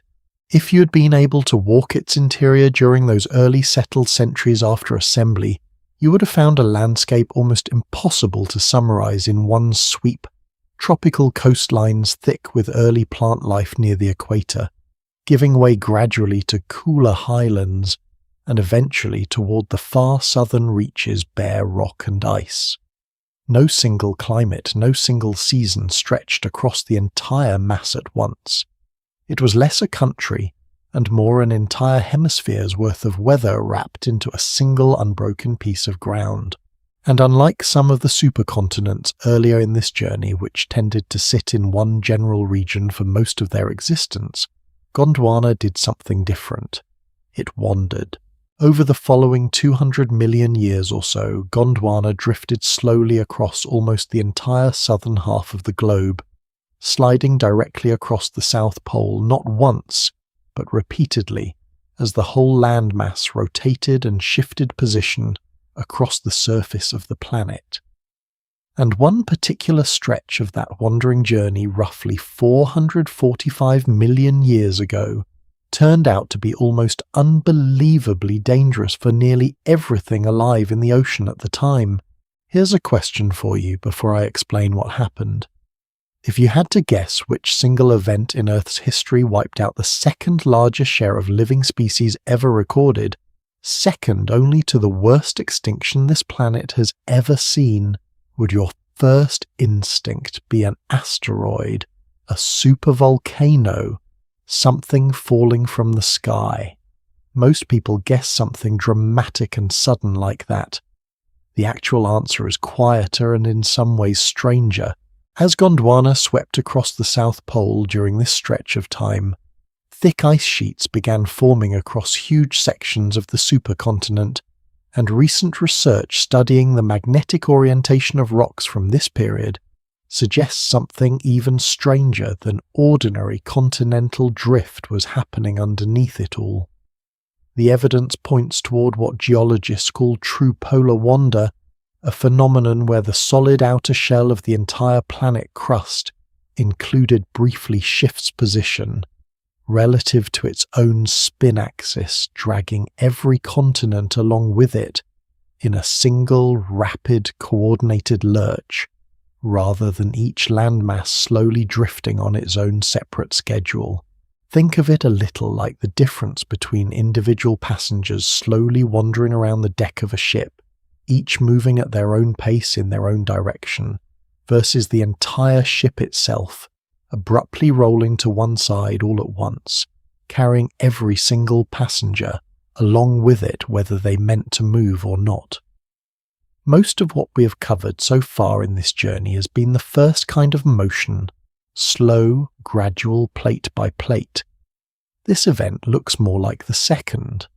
Some estimates suggest this particular shift moved Gondwana at speeds the planet rarely manages, even during its most active tectonic episodes, an almost shockingly fast reshuffling by the standards of deep time. If you had to guess which of those two kinds of motion sounds more unsettling to you, dozens of separate pieces each quietly drifting on their own schedule, or the entire deck of the ship lurching at once beneath everyone's feet. I know which one I would rather not have been standing on.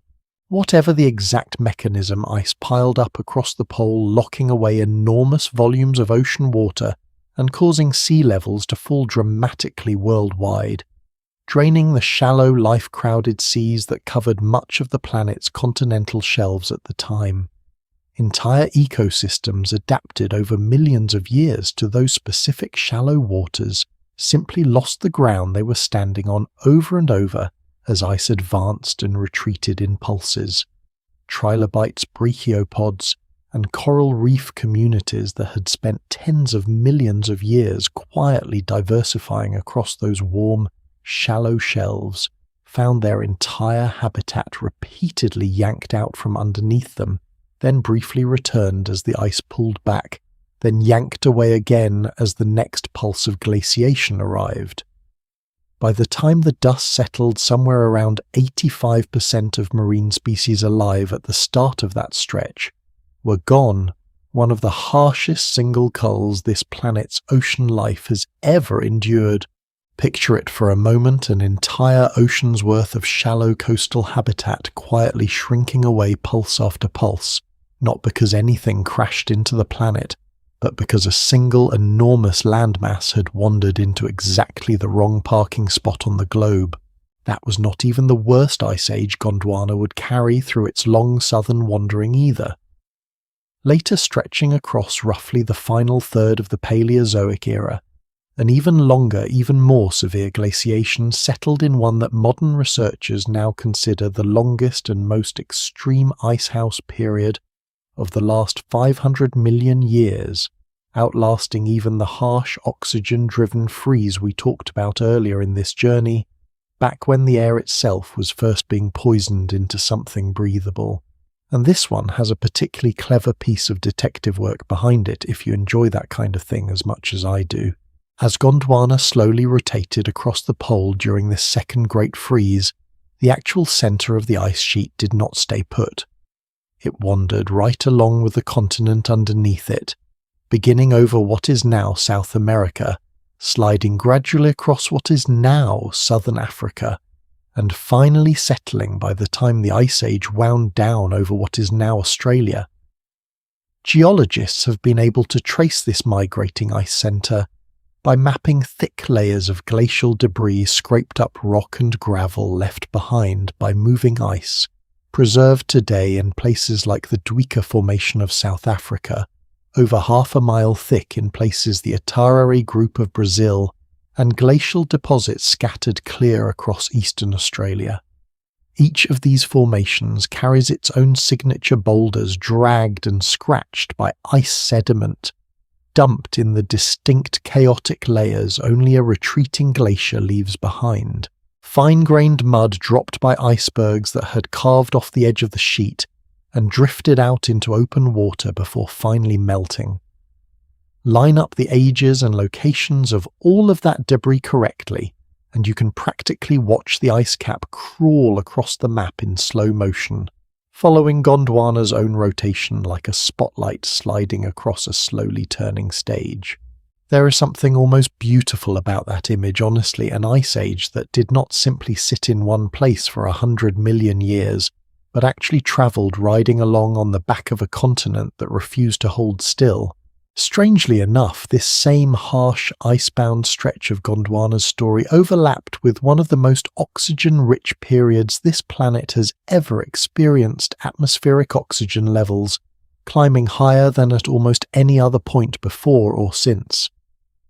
And higher oxygen, it turns out, changes what is biologically possible in ways you might not expect. Certain insects whose primitive breathing systems rely on passively absorbing oxygen directly through tiny tubes in their bodies, rather than lungs, were suddenly able to grow to sizes that would be physically impossible today. Dragonfly-like insects with wingspans stretching over 2 feet wide patrolled the humid coal forests, growing along Gondwana's warmer margins during this same window near enough in time to the ice sheets themselves that both extremes, giant insects and creeping glaciers, were technically happening on the very same planet at once.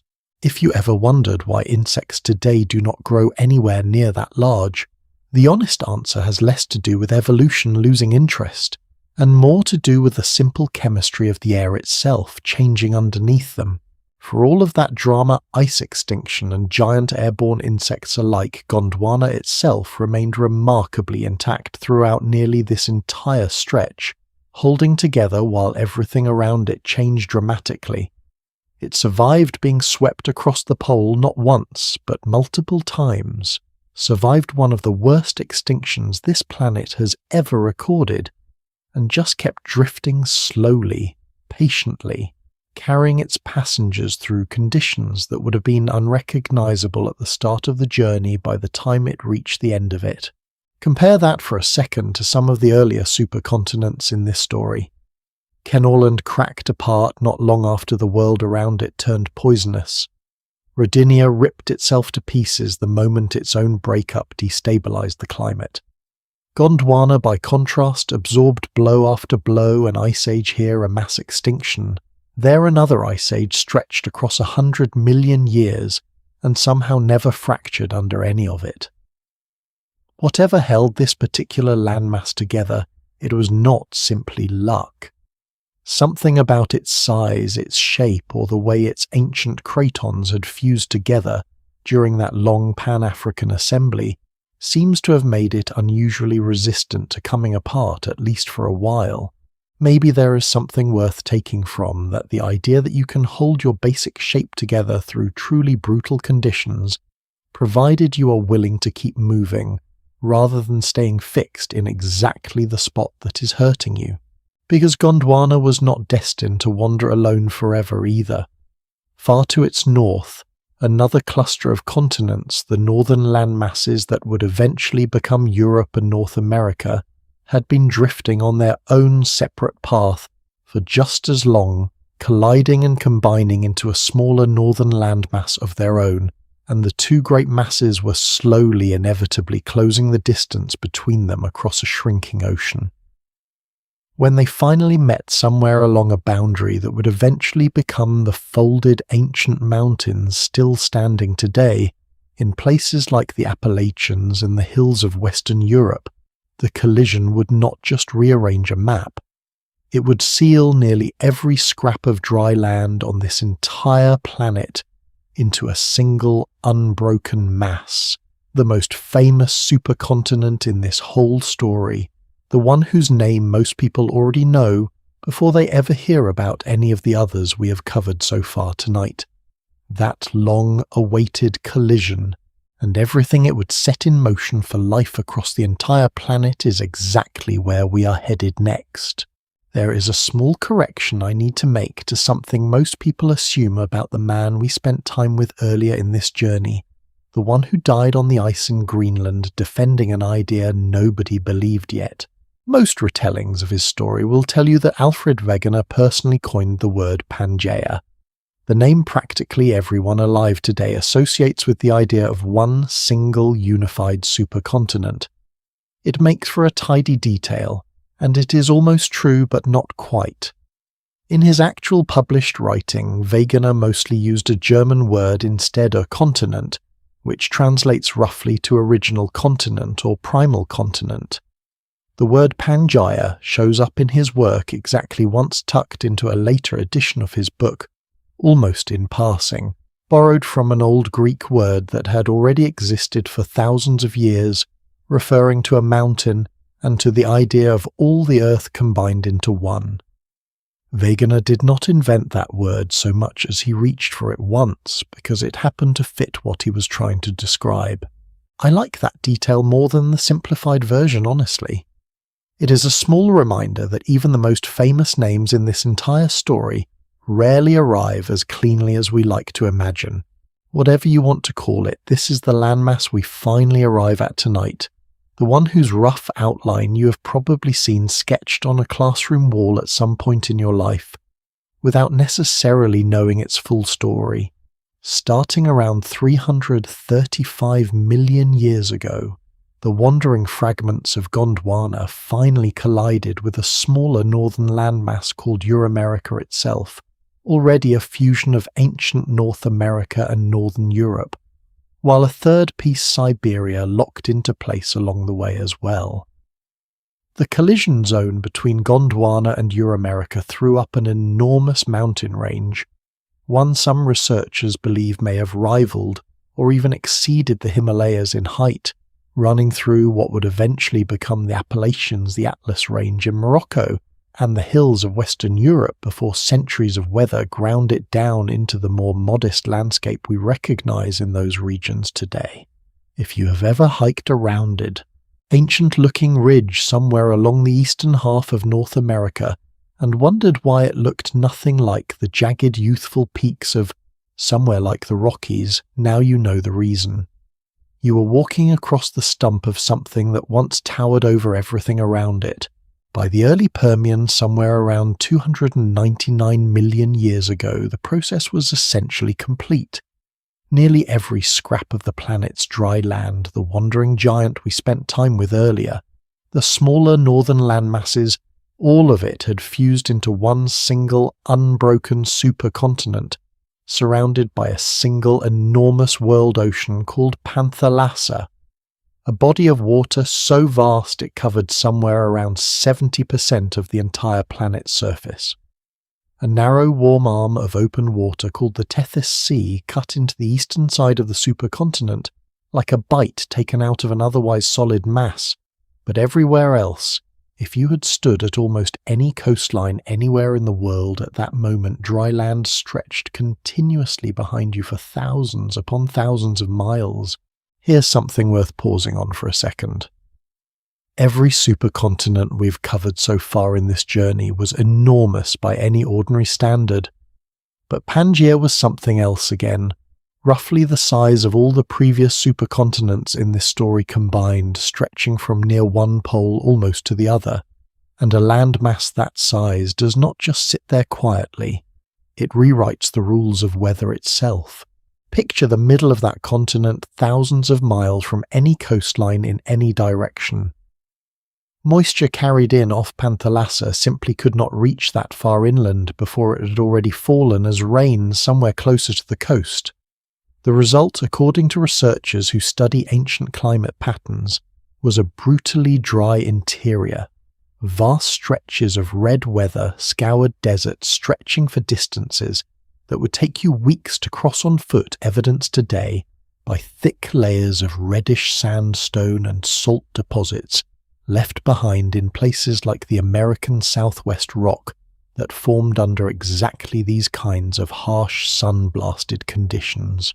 But dry did not mean unchanging. Because Pangaea was so enormous and stretched across so many latitudes at once, it appears to have generated something climate scientists now call a mega-monsoon, essentially the modern South Asian monsoon you may have heard of, but scaled up to cover an entire supercontinent. Half the year, hot rising air over the sun-baked interior would have dragged in violent drenching rains from the surrounding ocean.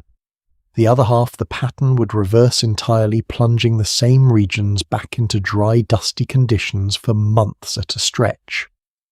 Researchers studying computer models of this ancient climate have found that the mountain range thrown up by Pangaea's own assembly likely made this effect even more extreme, funneling and amplifying the seasonal shifts, almost the way the Tibetan Plateau intensifies monsoon patterns across Asia today.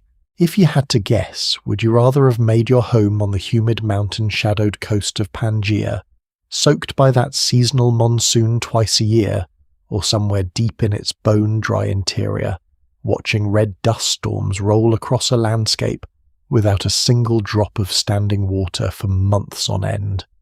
Take a second and actually pick one, because either answer, if you are anything like me, probably comes with more regret the longer you actually sit with it.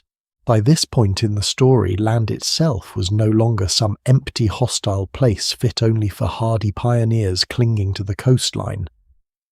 Across Pangaea's varied terrain, a rich and increasingly strange cast of animals had already spread inland far from any shore well before the supercontinent story took its darkest turn.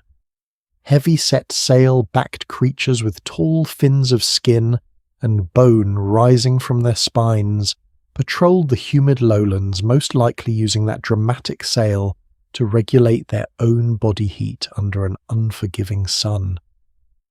Early relatives of the group that would eventually give rise to mammals, distant and strange-looking as they were, had already begun diversifying across the supercontinent's interior. None of it looked anything like the world we know today, but for a while it was working. Pangaea, for all its climatic extremes, had become a truly thriving stage for life on land. For all its size, all its drama, all its violent seasonal extremes, Pangaea eventually became the stage for something far more catastrophic than weather alone could ever produce. Around 252 million years ago, near the boundary separating the Permian period from the one that followed it, this planet came closer to losing nearly everything than at any other point in the entire story we have covered together tonight. Scientists somewhat bluntly call it the Great Dying. Somewhere between 90 and 96% of all marine species vanished. roughly 70% of everything living on land followed them into extinction. It remains by a wide margin the single worst catastrophe complex life on this planet has ever endured, considerably worse than the far more famous asteroid that would end the age of dinosaurs hundreds of millions of years later. The culprit responsible sat thousands of miles from the main collision zone that had built Pangaea in the first place, in a region of the supercontinent that would eventually become Siberia. There, over a span geologists now believe lasted less than 1 million years, the ground simply opened up and began pouring out lava on a scale almost impossible to picture, eventually burying an area larger than the size of a small continent under lava piled deep enough in places to bury a modern skyscraper several times over. Researchers call this event the Siberian Traps, and the sheer volume of gas it released into the atmosphere, carbon dioxide, sulfur dioxide, and more, appears to have thrown the entire planet's climate and chemistry into chaos, almost all at once, driving temperatures sharply upward, turning ocean water increasingly acidic, and stripping huge stretches of the sea of the oxygen nearly everything living in it depended on to survive. Making matters worse, that same erupting lava did not simply rise cleanly through open ground. Across parts of Siberia, it happened to intrude directly through thick underground beds of coal and buried salt deposits on its way to the surface, essentially cooking those ancient deposits from below and venting an entire second wave of trapped toxic gas straight into the atmosphere on top of the volcanic emissions themselves. It was less a single explosion and more a compounding chain reaction, one geological accident feeding directly into the next. For a long time, researchers suspected a connection between the Siberian eruptions and the Great Dying, without being able to prove the timing lined up tightly enough to call it conclusive. That changed once scientists applied an extremely precise dating technique based on the radioactive decay of uranium into the heavy metal lead to volcanic ash layers preserved at a site in China called Meishan, widely considered the best preserved geological record of this entire extinction anywhere in the world. The results were almost eerie in how neatly they matched. Volcanism at the Siberian Traps appears to have begun right around 252,280,000 years ago. The extinction itself pinned down using the exact same dating method on the exact same equipment to avoid even the smallest margin of error began roughly 251,940,000 years ago. Two numbers calculated independently on opposite sides of the planet, landing near enough together that most researchers no longer treat this as circumstantial. The volcano did not simply coincide with the extinction, it appears to have caused it. I find something quietly unsettling about that particular piece of science, if I am honest with you. We're not talking about a strike from outside the system, a rock falling out of the sky with no relationship to anything happening on the ground beneath it. This was the planet doing this to itself entirely from within the same restless internal heat that built every supercontinent in this journey, also very nearly ending complex life altogether, all in one geological instant, and the world that clawed its way back afterward did not recover quickly. Where earlier extinctions in this story tended to see life rebound, within a few million years, ecosystems following the Great Dying stayed unstable and thin for far longer, some researchers estimating it took upward of 10 million years before anything resembling the previous level of biological complexity returned. For a long stretch afterward, unglamorous, hardy survivors dominated entire landscapes largely because almost everything more specialized around them had already been wiped out. One particular animal captures that strange thinned-out recovery better than almost any other. A stocky pig-sized tusked creature called Lystrosaurus Entirely unremarkable before the extinction, one modest species among many competing relatives somehow made it through the catastrophe, while nearly everything around it did not and proceeded to spread explosively across the newly emptied landscape. For a stretch of time afterward, fossils of this single animal turn up in staggering numbers on multiple continents at once, practically the only sizable land animal doing well anywhere on Pangaea.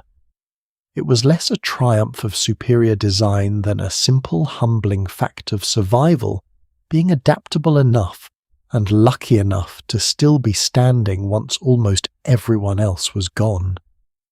It was less an immediate rebirth than a long, uneven, stumbling recovery, one small step forward, followed by long stretches of very little at all.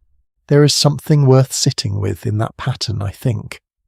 The single largest, most unified landmass this planet had ever produced also played host to the single worst catastrophe life on this planet has ever recorded, both of them arising from the exact same restless machinery, churning away underneath everything we have covered across this entire journey so far. Unity on a planet like this one has never been a guarantee of safety. Sometimes it just means that when something finally does go wrong, there is nowhere left unaffected by it. I do not say that to be bleak about it for what it is worth. I say it because the same restless heat capable of nearly ending everything was within a few million years also the thing quietly rebuilding what came after. This planet does not seem to know how to stay still for very long in either direction, catastrophe or recovery. It just keeps moving, and eventually life finds a way to move along with it. But life did come back.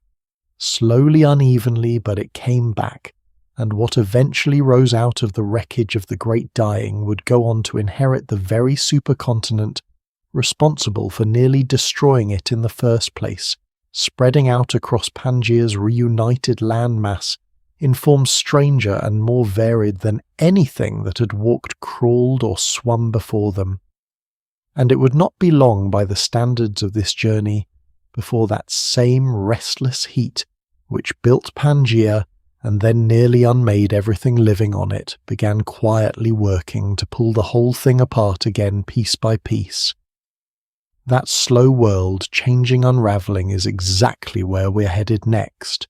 201 million years ago, over a stretch of time that geologically speaking lasted barely longer than a blink, roughly 600,000 years, cracks the length of entire modern countries ripped open across the heart of Pangaea, and the ground itself began pouring out fire. Researchers who study this event call it the Central Atlantic Magmatic Province, and by sheer physical footprint it remains the largest single volcanic event ever recorded in this planet's entire history, larger even than the Siberian eruptions we just spent time with. It did not arrive as one continuous eruption either. Scientists have identified at least 4 distinct pulses, each one lasting less than a century, spaced out across that 600,000-year window, together shoving somewhere between 2 and 6 million cubic kilometers of molten rock up through the widening seams of the supercontinent. To put a number like that into some kind of usable shape, imagine burying the entire surface of a country the size of Mexico under a layer of solid rock more than a mile deep, and you are still only in the neighbourhood of what actually happened. If you've ever stood along the Hudson River near the New Jersey side and admired those tall dramatic cliffs known as the Palisades, you have technically been looking directly at a piece of this event, a single hardened slice of magma from this exact eruption, representing by some estimates less than 1/5 of 1% of the total material that surfaced worldwide. An entire tourist landmark, a place where people go to watch the sunset over Manhattan, is quite literally a leftover scrap from the single largest volcanic catastrophe this planet has ever produced. I find something almost funny about that. The idea that so many people have taken a peaceful photograph in front of the aftermath of an event that helped end 3/4 of all life on the planet with absolutely no idea what they were standing in front of. The consequences did not stay contained to the region either. Somewhere around 3/4 of all species alive on the planet at that moment vanished within a relatively narrow window, marking the boundary between the Triassic period and the one that followed it, the Jurassic. It ranks among the 5 most severe extinctions this planet has ever endured, considerably smaller in scale than the Great Dying we just walked through together, but still catastrophic enough to permanently reshape which animals would go on to inherit the reassembling world. Here is where the story takes an interesting turn, one that connects almost uncomfortably to everything we just covered. Before this extinction, dinosaurs existed, but they were a minor presence competing for space and resources against a whole cast of other reptilian groups, some of them considerably larger and more established heavily armoured crocodile relatives that hunted on land rather than water, and a range of other stranger reptiles that had spent millions of years quietly dominating the very ecological niches dinosaurs would eventually take over. The extinction wiped out nearly all of those rival groups in one stroke, clearing that entire established caste off the board almost entirely, while dinosaurs, along with the ancestors of modern crocodiles, pterosaurs and small early mammals, largely made it through. What followed was not competition so much as an open field, an entire planet's worth of ecological opportunity with almost none of the usual gatekeepers left standing in the way. Within a few million years of the extinction, dinosaur body plans that had stayed modest and constrained for tens of millions of years began growing dramatically bolder. Early relatives of the long-necked giants that would eventually stretch longer than a tennis court appear in the fossil record not long after this boundary, alongside a widening range of body sizes and hunting styles that simply had not existed in dinosaurs before. It is difficult to prove a direct cause and effect this far back with total certainty, but the timing lines up awfully well. Remove the established competition and evolution, it turns out wastes remarkably little time filling the silence left behind. Dinosaurs spent the next stretch of this journey roughly 135 million years essentially unchallenged for dominance over land anywhere on the planet. I want to be honest with you about something scientists themselves are still actively arguing over, because I think the disagreement itself says something valuable. For years, the leading explanation for this extinction assumed a familiar pattern: volcanic gas driving temperatures sharply upward, the same basic mechanism behind the Great Dying.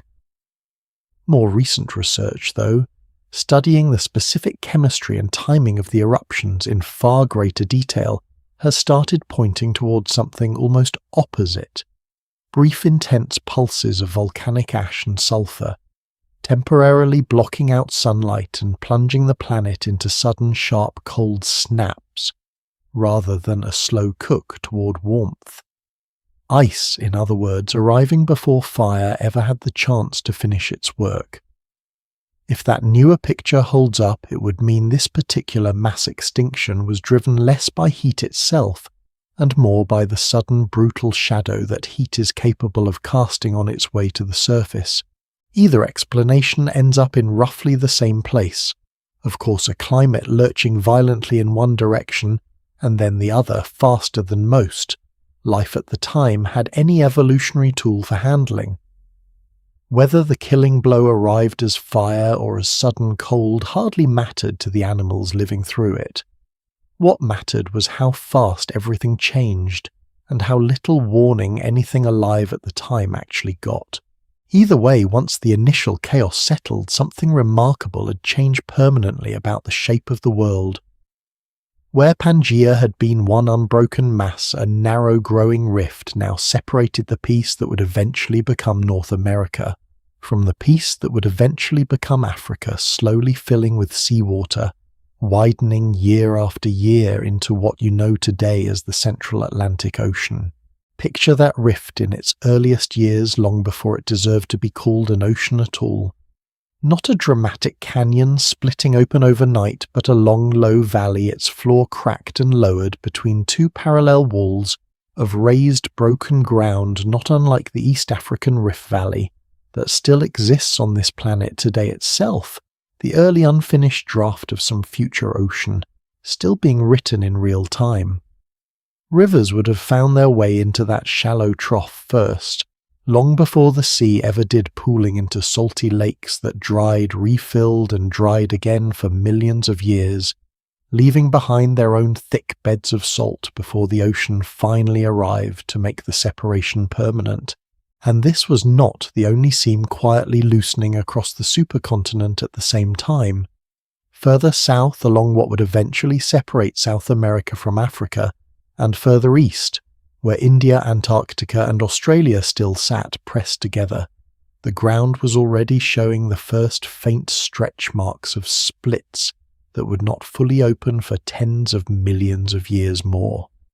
Pangaea, in other words, was not breaking apart in one clean stroke.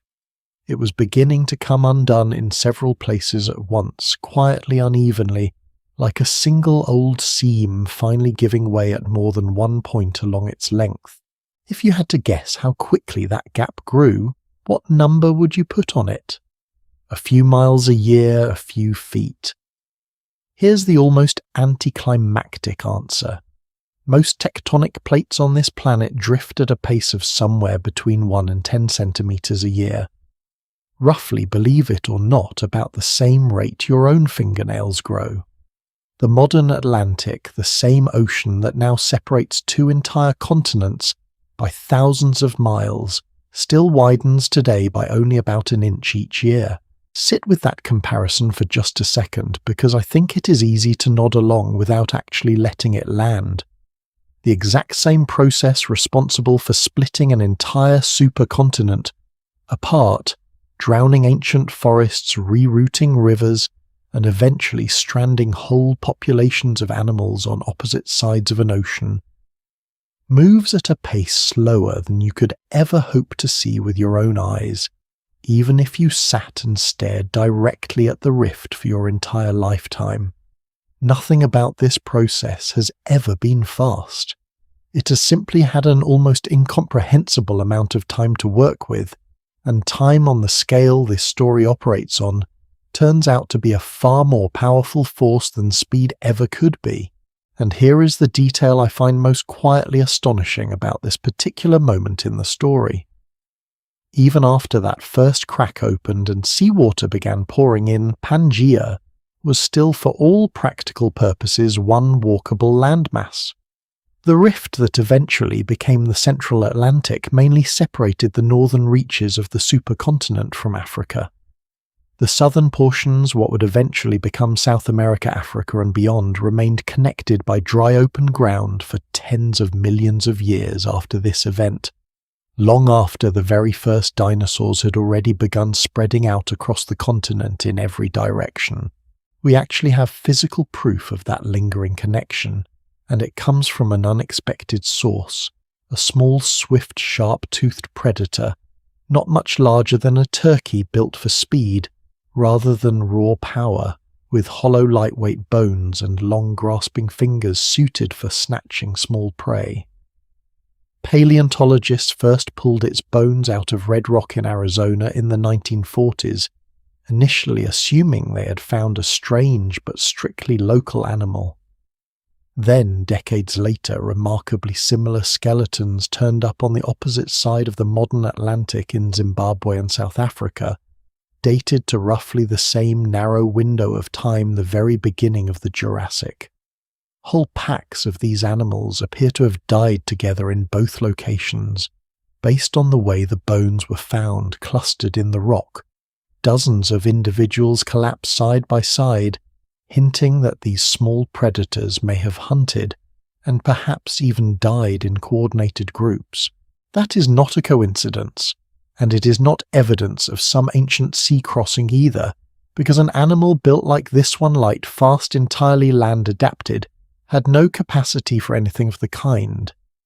It is a direct fingerprint of a single continuous walkable landscape, one predator's bloodline spreading calmly across ground that tens of millions of years later would end up separated by an entire ocean and two different continents. For years, researchers on each side of the Atlantic studied their own specimens somewhat independently, cataloguing bones from Arizona and bones from southern Africa as though they were simply two unrelated if similarly built animals. It was only once paleontologists began directly comparing skeletal details side by side, the exact shape of a hip bone, the particular arrangement of teeth, that the resemblance became too precise to explain away as coincidence. Sometimes the biggest continental scale discoveries in this field do not come from a single dramatic dig at all. They come quietly years later from someone simply placing two drawers of old bones next to each other on the same table. There is something almost dizzying about picturing that a lightweight, fast-moving hunter trotting across land that felt to it like nothing more than one unbroken hunting ground, with absolutely no way of knowing that the very ground beneath its feet had already begun quietly splitting apart, and that its own descendants on opposite ends of that widening gap would eventually end up strangers to each other, separated by thousands of miles of open ocean. Neither one of them would ever cross again. I keep coming back to a strange thought whenever I sit with this part of the story. The same catastrophic event that nearly emptied the planet of complex life also happened to be the exact event that opened the door for dinosaurs to inherit it so completely. Destruction and opportunity arriving at the very same instant, wearing the exact same fire. We tend to want our stories to sort neatly into disasters and blessings, one or the other, but this planet rarely seems to bother respecting that particular boundary. More often than not, both arrive together, folded into the very same event, and it simply takes a while, sometimes a very long while, before anyone can tell which side of that event they actually ended up standing on. But Pangaea's unravelling was only getting started at this point. What began as one modest rift separating a northern sliver of the supercontinent would over the following 100 million years or so spread and widen and multiply, slowly peeling the rest of this ancient landmass apart piece by piece, sending its remaining fragments drifting off toward the shapes and positions you would actually recognize on a map today. Coastlines that had never existed before would begin forming. Animals that had spent their entire evolutionary history sharing a single continuous landscape would slowly, unknowingly become permanent strangers to each other. That much longer, much stranger unravelling and everything it would carry along with it is exactly where we are headed next. There is one particular fragment of the old southern supercontinent that behaved so strangely during this next stretch of the story that geologists still argue over exactly what got into it. Somewhere around 130 million years ago, a modest wedge-shaped sliver of Gondwana, the piece that would eventually become India, quietly separated from Africa and Madagascar and started drifting north across an open stretch of ocean called the Tethys. At first, nothing about its pace stood out. It crept along at somewhere around 2 inches a year, unremarkable by the standards of everything we have covered in this journey so far. Then, roughly 80 million years ago, for reasons that took scientists decades to properly explain this, drifting island continent simply put its foot down and accelerated racing northward at somewhere between 15 and 20 centimetres a year, nearly double the pace of the fastest tectonic plate moving anywhere on the planet today. If you had to guess what could possibly make an entire landmass suddenly move twice as fast as anything else around it, what would you land on, a push from somewhere behind or a pull from somewhere out in front? Researchers have spent years chasing that exact question. One leading idea points to an enormous plume of superheated rock rising up from deep within the mantle, directly beneath India, at the time essentially melting away the lower portion of its foundation and leaving the plate unusually thin. Some studies suggest barely half the thickness of the plates around it. A thinner plate, it turns out, is a lighter, more easily dragged plate. Other researchers point instead to a rare arrangement of two separate subduction zones working in tandem ahead of India, each one pulling the plate forward like a pair of hands hauling in a rope from two directions at once. The honest answer is that nobody has fully settled the argument, and I happen to like it better that way, even after everything geologists have learned about how continents move. This particular sprint still keeps a few of its secrets. For tens of millions of years, this fast-moving sliver of land existed as its own private island continent, cut off from every other landmass on the planet, drifting alone across an ocean that no longer exists today. Picture that for a moment, an entire continent, with nobody else's plants, nobody else's animals, quietly rehearsing its own separate evolutionary story in isolation, before eventually crashing headlong into a landmass to its north and permanently rewriting the shape of Asia. We're going to spend real time with exactly what that collision built later in this journey, because it deserves its own careful telling. Tonight I only want you to picture the island itself racing north through open water utterly alone. There is a strange twist buried inside India's own hurried journey, one that connects directly to the very end of this part of the story. That same plume of heat suspected of thinning India's foundation and helping it along did not simply vanish once its work was done. As India continued its race northward, it appears to have drifted directly over the hottest part of that same plume, and the ground responded exactly the way you would expect ground sitting over that much heat to respond. Enormous volumes of lava began pouring out across what is now western India, building up layer upon layer of dark volcanic rock over an area that at its largest extent may have covered nearly half of the entire subcontinent. Geologists call this the Deccan Traps, and the timing of its most violent phase lines up almost exactly with the very last chapter of this part of our story. While India was racing north entirely on its own, the rest of Gondwana kept unravelling in its own separate directions. To the west, the gap separating South America from Africa continued widening from south to north, almost like a zipper being pulled open one tooth at a time, year after year, until an entire ocean basin had opened up between two continents that had spent hundreds of millions of years pressed together as one. Further south, Australia and Antarctica, still locked together, began their own slow separation from South America, though in this particular case the divorce took its time, staying loosely connected for tens of millions of years after everything else around them had already drifted apart. That lingering southern connection turns out to matter enormously, and here is where I think the real magic of this part of the story lives. Because Antarctica back then bore almost no resemblance to the frozen, lifeless place you picture today. It was warm forested in places, and sat directly in the path connecting South America to Australia, functioning less like a barrier and more like a bridge.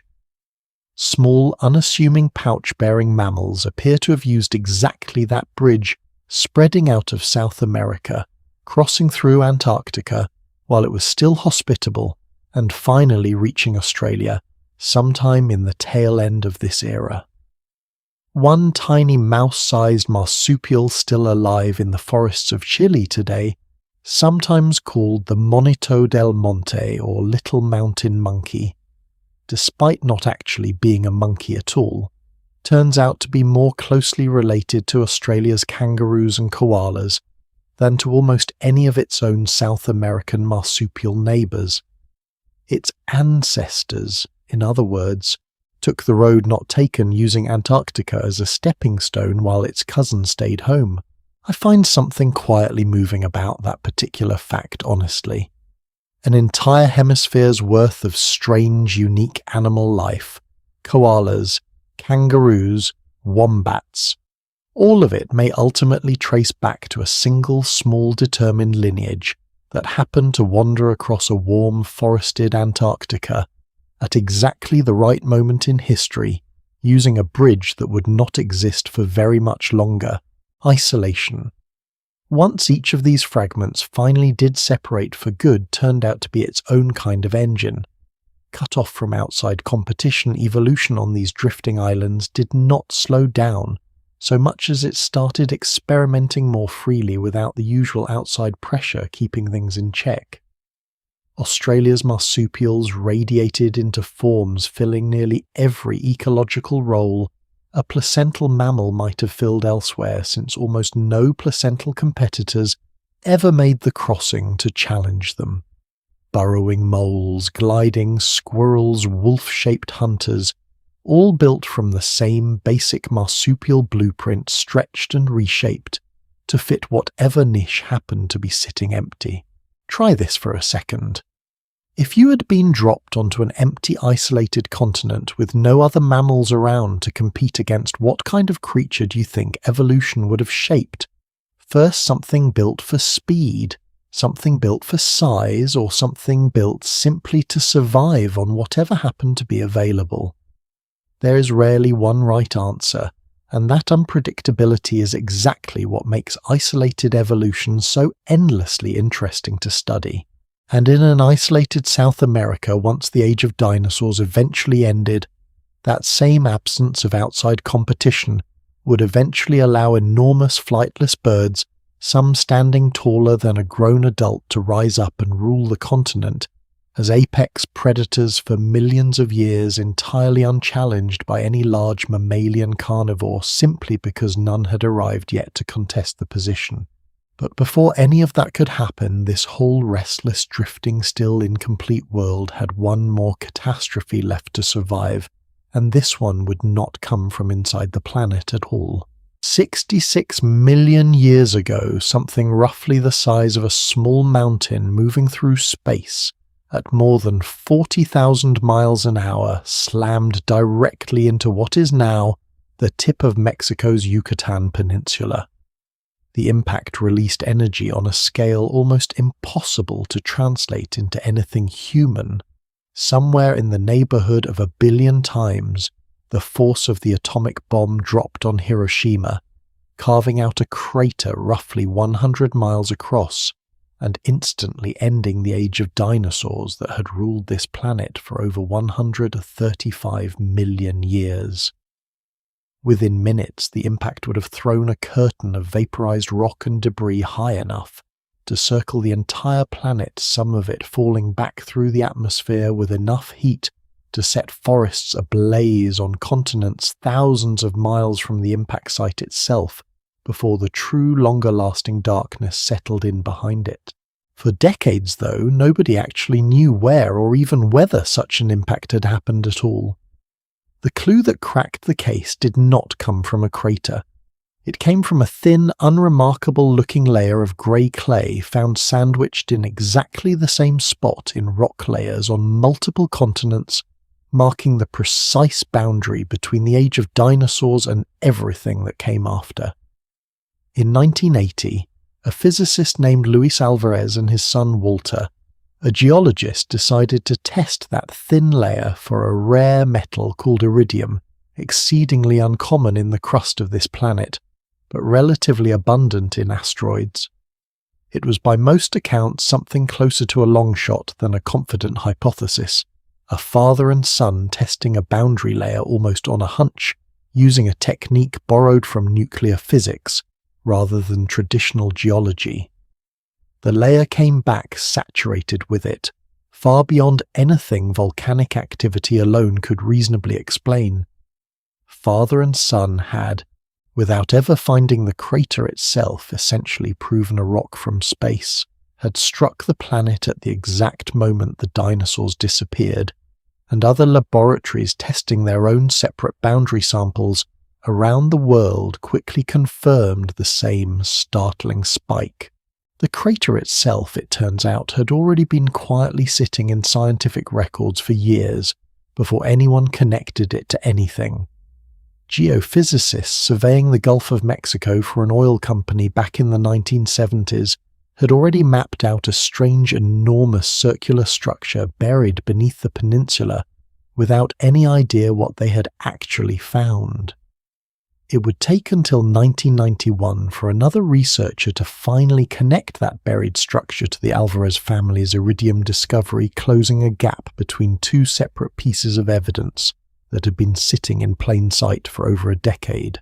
Here's a detail I only learned recently myself, and it stopped me in my tracks a little. If you look at a map of Mexico's Yucatan Peninsula today, you can trace a faint curved ring of natural sinkholes across the landscape, sacred to the Maya people who have called that region home for centuries long, used as sources of fresh water. That ring of sinkholes traces the buried rim of the crater almost perfectly, a scar written directly into the modern landscape, hiding in plain sight beneath a culture that had no way of knowing what it was walking on top of. I want to be fair here, because not every researcher agrees the asteroid tells the whole story on its own. Remember that volcanic plume India happened to drift directly over. Some scientists studying the timing closely believe the most violent phase of that eruption was already destabilizing the global climate before the impact ever occurred, weakening ecosystems that were already under strain. A few researchers have gone further still, suggesting the impact itself may have sent shockwaves through the planet powerful enough to intensify the volcanic activity happening on the completely opposite side of the globe. Whether the impact alone did the damage, or whether it landed a final blow on a world already staggering from a slow volcanic bleed building, for hundreds of thousands of years the scientific argument remains honestly unresolved, and I would rather hand you that honest uncertainty than pretend the textbook version is the only version anyone takes seriously. Here is the detail that I keep circling back to, though more than any other part of this catastrophe.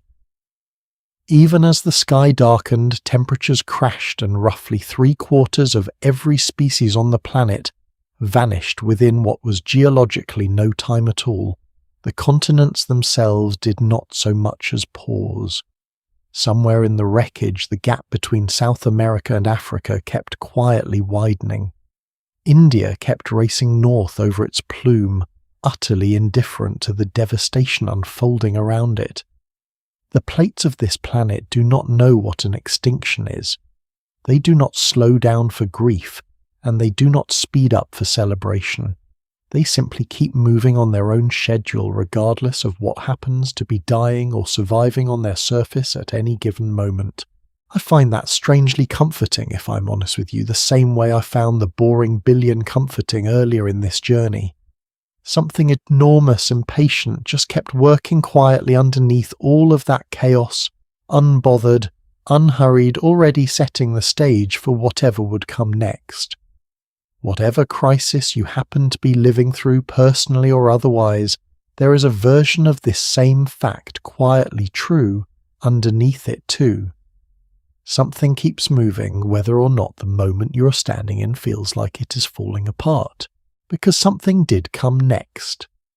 Life clawed its way back once again the way it always seems to in this story, and the fragments of Gondwana, India included, kept sliding steadily toward their final positions, toward a collision that would raise the tallest mountains on the entire planet, and toward a world finally beginning to look something like the one you actually recognize. That collision, and the strange new world it helped build, is exactly where we are headed next. Somewhere above 8,000 meters in air so thin that most climbers can only manage a few steps before stopping to breathe, wrapped in layers of insulated clothing against cold that can freeze exposed skin in minutes, mountaineers making their final push toward the summit of the tallest point on this planet are, without realizing it, walking across the floor of a vanished ocean. The rock forming the very peak of that mountain, a pale, weathered band of limestone climbers actually have to scramble across in the last stretch before the top is packed with the fossilized remains of ancient sea creatures, trilobites, brachiopods, and small marine organisms that grew fed and died in a warm, shallow tropical sea. Roughly 450 million years ago, long before that rock had any business sitting nearly 9 kilometers above sea level. Stand on the highest point on Earth and you're quite literally standing on what used to be a seafloor. If you had to guess how a chunk of ancient ocean bed ended up higher than anything else on the planet, I think you already have every piece of the answer sitting somewhere in your head after everything we've covered together tonight. Go ahead, take a guess before I walk through it. I suspect you will get closer than you think. It goes back to that fast-moving, record-breaking sliver of land we spent time with a little earlier in this journey. Somewhere between 50 and 55 million years ago, after tens of millions of years racing north entirely on its own, India finally collided head-on with the southern edge of Asia. And this collision behaved nothing like the ordinary kind you might picture. Normally, when two plates meet, the heavier, denser oceanic crust slides underneath the lighter continental crust and sinks back down into the mantle. The same basic process responsible for volcanic mountain chains all over the planet. But India and Asia were both made of continental crust, both buoyant, both stubbornly resistant to sinking anywhere at all. Picture two enormous, equally matched wrestlers, neither one willing or able to be thrown to the ground. Neither had any intention of going under. Instead, with nowhere left to go but up the ground, folded, buckled and thickened on itself, crumpling the old Tethys seafloor sediments upward like a rug shoved hard against a wall layer, stacking on top of a layer, until an entirely new mountain range had nowhere left to grow but skyward. That collision built the Himalayas, and buried inside their peaks today sits crust roughly twice as thick as ordinary continental crust. Anywhere else on the planet, a slab of buckled rock geologists sometimes call the roof of the world for good reason. Beneath the Tibetan plateau alone, the crust runs somewhere near 50 miles deep, nearly double the thickness found beneath an ordinary continent. An entire hidden mountain range of compressed rock, extending downward that no climber will ever see mirroring the peaks rising above it. And here is the detail I find almost impossible to sit with comfortably. This collision never actually finished. India is still pushing north into Asia today, at roughly the same stubborn pace your fingernails grow, and the Himalayas are still climbing somewhere around 4 to 5 millimeters higher every single year. In 2020, a joint survey team from China and Nepal used modern satellite measurements to recalculate the mountain's official height with more precision than ever before confirming that this supposedly fixed eternal landmark is not fixed at all. It is an active construction project, and it has been under construction for over 50 million years with no completion date anywhere in sight. Here's something worth sitting with for a second.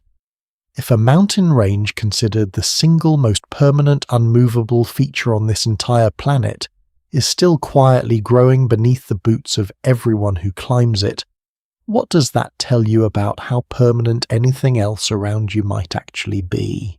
By this stretch of the story, the rest of the world's continents had also drifted near enough to their current positions that if you glanced quickly at a map from this period, you would mostly recognize what you were looking at, still shifting, still restless underneath, but finally beginning to resemble the planet you actually grew up on.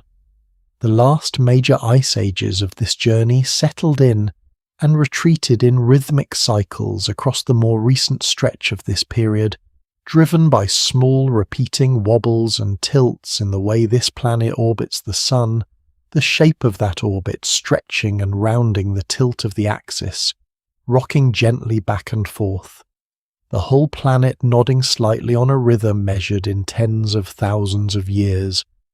Ice sheets advanced and retreated roughly every 100,000 years, carving valleys, grinding down mountains, scraping entire landscapes bare, and repeatedly reshaping coastlines as sea levels rose and fell by well over 100 meters between the coldest and warmest points of each cycle. Try picturing that scale for a second. An ice sheet thick enough to bury a modern city skyline grinding forward and backward across the same stretch of ground again and again, dozens of separate times, long before anyone was around to give any of those cycles a name. And somewhere in the middle of all that rhythmic freezing and thawing on a continent that had spent the entire span of this journey quietly sitting near the equator, something happened that had never happened before on this planet. Not once across the entire 4.5 billion years we have covered together tonight. A species showed up capable of eventually understanding this whole story. The oldest confirmed fossils of our own species, Homo sapiens, come from a cave system in Morocco called Jebel Irhoud. And the story of how scientists finally recognized what they were looking at is almost as interesting as the fossils themselves. Miners actually stumbled onto the first skull there back in 1961, while digging for a mineral called barite with absolutely no interest in paleontology whatsoever. For decades, nobody had any real idea what they had actually found. It was initially mistaken for a Neanderthal roughly 40,000 years old, an odd curiosity that did not fit comfortably into any established theory of human origins at the time. Later analysis in the 1990s pushed that estimate back further to somewhere around 160,000 years. It was not until 2017, using far more precise dating techniques, applied to the surrounding stone tools and burned flint recovered from the same layer, that researchers finally arrived at a number that startled the entire field, roughly 300,000 years old, pushing back the confirmed origin of our own species by a full 100,000 years in a single announcement, and quietly overturning the long-held assumption that our species had a single tidy birthplace somewhere in Eastern Africa alone.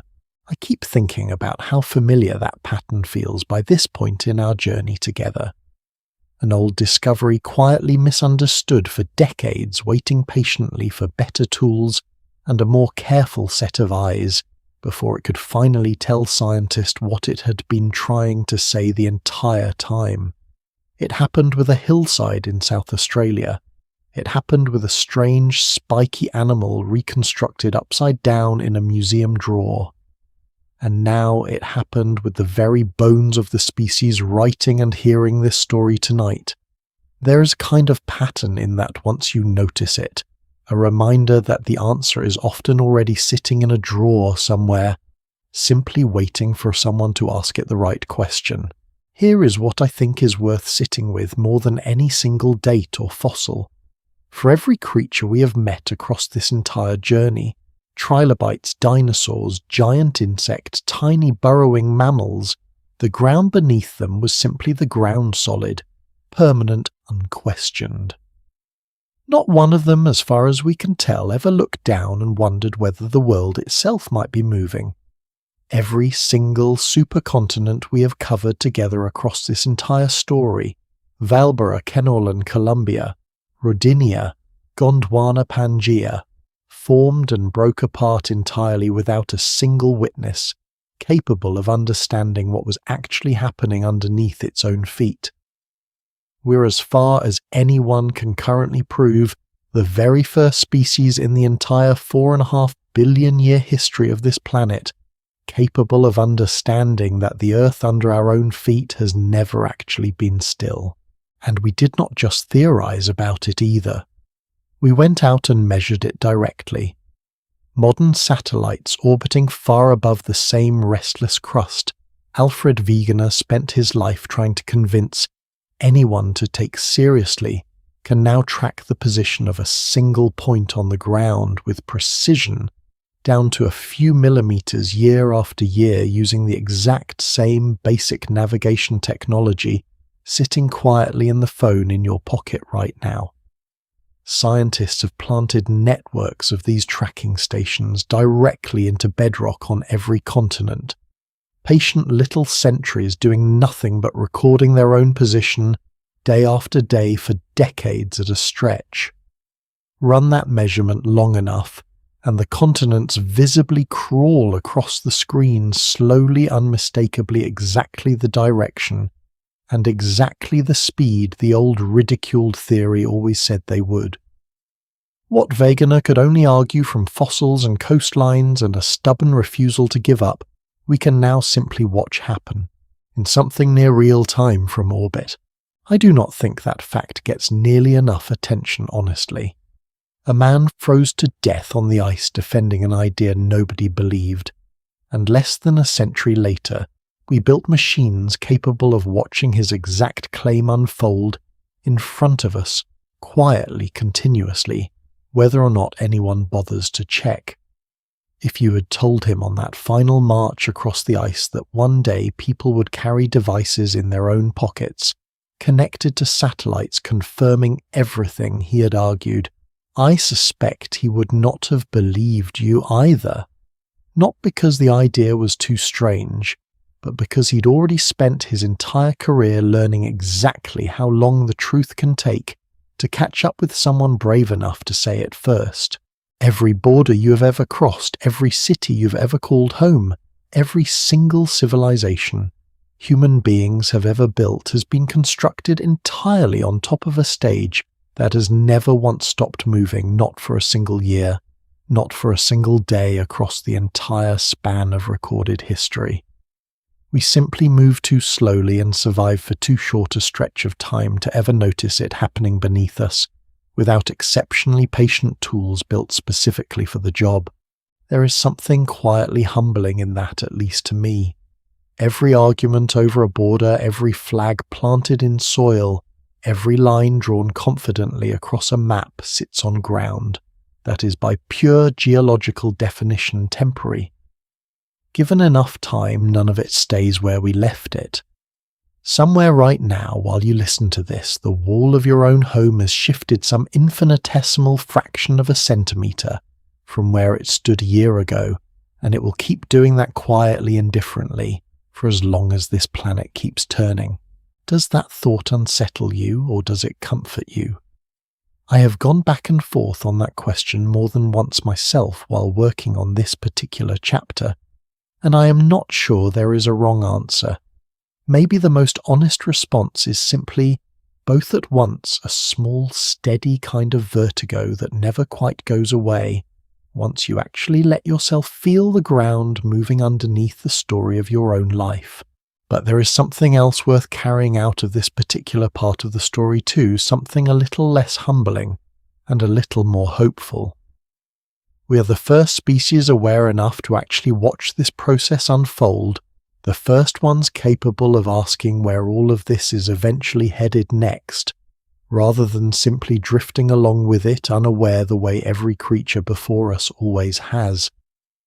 And it turns out when scientists actually run that question forward, instead of backward, using the very same satellites and measurements that revealed how we got here, the answer is stranger and in some ways more familiar than you might expect.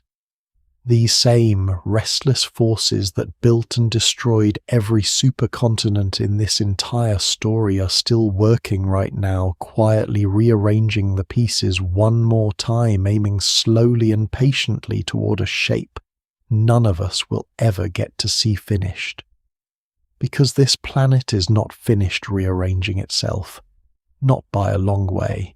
That forward-looking journey into a world that does not exist yet is exactly where we are headed next. Here is something most people never stop to consider about the ground underneath them tonight. Earth is not sitting quietly between chapters right now. It is at this very moment roughly halfway through building its next supercontinent, and scientists have gotten good enough at reading the direction and speed of every major plate on this planet that they can actually sketch out with real confidence what that next chapter is going to look like. That might sound like an overreach at first guessing the shape of a world 200 million years before it exists. But think about everything we have walked through together tonight to get to this exact point. We trace the wandering path of entire continents using nothing but the frozen orientation of magnetic minerals. We reconstructed oceans that vanished hundreds of millions of years ago from nothing more than a thin smear of matching rock on opposite sides of the planet. If that kind of evidence is enough to look backward across 4.5 billion years, geologists reasoned, then the same physics run forward instead of backward ought to be able to tell us something honest about where all of this is actually headed. So they tried it. And what came back were 4 separate competing visions of Earth's next supercontinent, each one built on a slightly different assumption about which ocean closes first, and each one in its own way deeply strange to imagine. The first, and maybe the most intuitive, imagines the Atlantic Ocean, the same one that has been quietly widening since the days of the dinosaurs we spent time with earlier in this journey, eventually reversing course and swallowing itself back up. Researchers call this scenario Pangaea Ultima, and if it happens, the Americas would slowly drift back east, closing the gap they spent 180 million years opening until they collide once again with Africa and Europe, in something near the same configuration the original Pangaea once held. Picture New York and Lisbon separated today by an entire ocean crossing, eventually finding themselves near enough to share a single, unbroken coastline, a full circle, closing almost exactly where it started 250 million years from now. A second scenario flips that logic entirely. Instead of the Atlantic closing this version, imagines the Pacific, the largest ocean on the planet, finally finishing the slow collapse it has been undergoing for hundreds of millions of years, already dragging the Americas westward instead until they crash into a fused Asia and Australia on the opposite side of the globe. Researchers call this one Nova Pangaea, a new Pangaea sitting in almost the exact opposite location on the planet from where the old one used to be, a strange kind of mirror image built from the same restless ingredients. A third stranger possibility imagines both oceans closing at roughly the same time, the Atlantic and the Pacific both collapsing inward from opposite directions, crushing the Americas in the middle like a nut between two closing palms, while an entirely new ocean tears open somewhere across what is now Asia to relieve the pressure building up underneath. This one goes by the name Orica, and out of all 4 it is the one that asks the most of this planet's tectonic machinery, at once 2 oceans dying and a third being born all within the same slow-grinding chapter. And the 4th scenario abandons the whole east-west logic entirely. Instead, nearly every continent on the planet, with the notable exception of Antarctica, keeps drifting steadily northward, the direction most of them already happen to be heading today, until they gather together in a tight, awkward cluster crowded around the Arctic Ocean at the top of the world. This one is called Amasia, and it is the only scenario among the 4 where the Pacific and Atlantic Oceans both largely survive, left as 2 enormous separate bodies of water on either side of a supercontinent that never quite forms in the middle of the map, the way every other version of this story has so far. If you had to bet on one of those 4 right now, which would you choose? Take a second before I tell you where the actual research currently leans, because I think your instinct is worth testing against the evidence.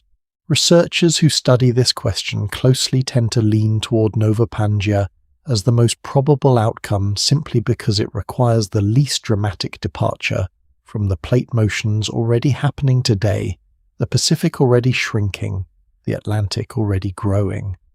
But probability in a field working with 200 million years of uncertainty, stacked on top of assumptions about mantle behavior nobody can directly observe, is still closer to an educated guess than a promise.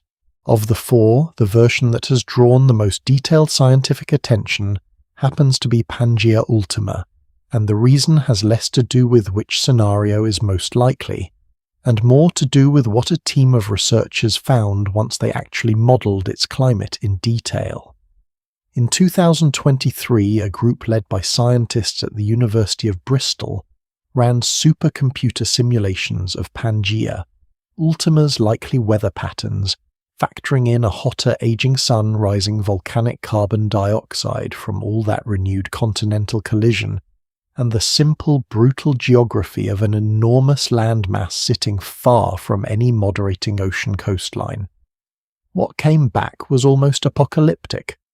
Warm season temperatures across large stretches of the supercontinent's interior, climbing above 46 degrees Celsius, roughly 116 degrees Fahrenheit month after month with almost no relief. By the team's own estimate, somewhere between 8 and 16% of the entire landmass would remain survivable for mammals like us. Everything else baked barren and largely empty. I want to sit with that finding for a moment because I think it deserves more than a passing mention. The same basic mammalian body plan that quietly outlasted an asteroid clawed its way through the aftermath of the Great Dying and eventually produced every single one of us, listening to this story right now, may simply run out of livable ground the next time the continents finish gathering themselves back into one piece. Cold-blooded creatures better built for extreme heat, better able to shut down and wait out the worst of it, might inherit whatever comes next, the same way mammals once quietly inherited the world dinosaurs left behind. One of the researchers behind that study made a point of adding something important alongside their 250 million year forecast, and I think it deserves a place in this story too. She noted that while their model describes an uninhabitable planet, in the distant future we're already living through extreme heat right now in our own lifetimes, caused by considerably faster, entirely human-driven changes to the same atmosphere. The deep future is not really the point of a warning like that. The point is that the very same climate machinery capable of reshaping a planet over hundreds of millions of years can also be nudged far more quickly by whatever happens to be living on its surface at any given moment. Here's a pattern worth noticing, one that has been sitting underneath this entire journey from the very beginning without me spelling it out directly until now. Nearly every supercontinent we have covered tonight sat at the centre of, or right beside, some of the worst climate catastrophes and mass extinctions in this planet's entire history. Kenorland broke apart right as the atmosphere itself turned poisonous. Rodinia ripped itself loose and nearly froze every ocean on the planet solid twice. Pangaea assembled itself just in time for the worst single extinction this planet has ever recorded and began unravelling again right alongside the volcanic event that helped clear the way for dinosaurs. Scientists studying this pattern increasingly suspect that it is not simply bad luck repeating itself by coincidence. Gathering nearly all the world's landmass into one place appears to reliably destabilize climate-disrupt ocean circulation and concentrate volcanic activity in ways smaller, scattered continents never quite managed to do on their own. Unity on this particular planet keeps showing up right beside catastrophe again and again, stretched out across billions of years. If Pangaea Ultima turns out to be where this story is actually headed, it would mean the same restless machinery responsible for building the mountain range under Mount Everest.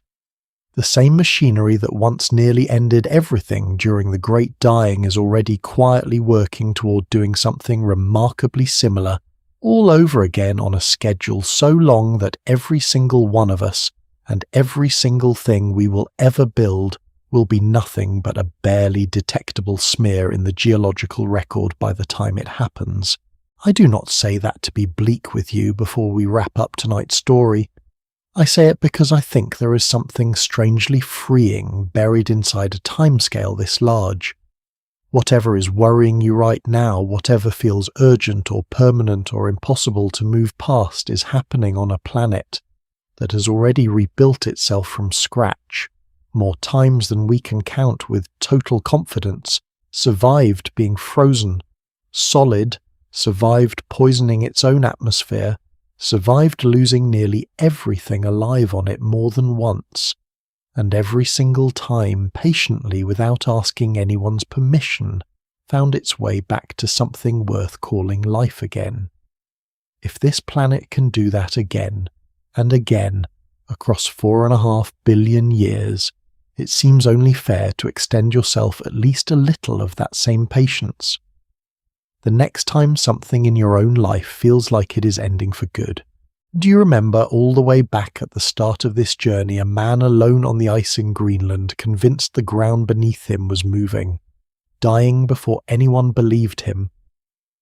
We have spent this entire story walking in his footsteps, watching land drift oceans open and shut, mountains rise out of ancient seafloors, and empires of dinosaurs and mammals alike rise and fall on a stage that never once stopped shifting beneath them. He was right about far more than even he could have imagined. The ground has never been still, not for one single moment across the entire 4.5 billion years we just spent together, and it is not going to start being still any time soon either. That is where I want to leave you tonight, on a planet still quietly rearranging itself, indifferent to our clocks and our calendars, patiently working toward a shape none of us will ever get to witness the same way. Not one single creature across this entire story ever got to witness the very beginning we started with. Vaalbara never knew it would become Kenorland. Rodinia never knew its own destruction would help build the conditions for the very first true bodies. Pangaea never knew dinosaurs would walk across it, or that it would eventually break apart into the 7 continents you learn the names of as a child. Each chapter simply happened fully completely, without any awareness of what it was setting in motion for the chapter after it. Maybe that is worth remembering the next time you cannot see past whatever chapter you happen to be standing in yourself.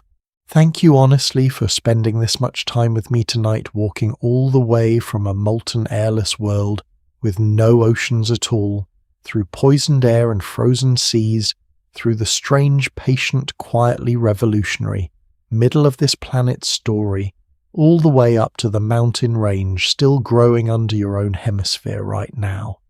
If you made it this far, lying there in the dark, I hope this story did what I always hope these stories do, made the world feel a little bigger, a little stranger, and somehow at the same time a little more like home. If one of these 4 futures caught your imagination more than the others, I would love to know which one and why whenever you get the chance to leave a word or two about it. And if tonight's journey was the kind of thing you would want to fall asleep to, again, there is another story like this one waiting for you whenever you are ready for it. Sleep well, and I will see you next time.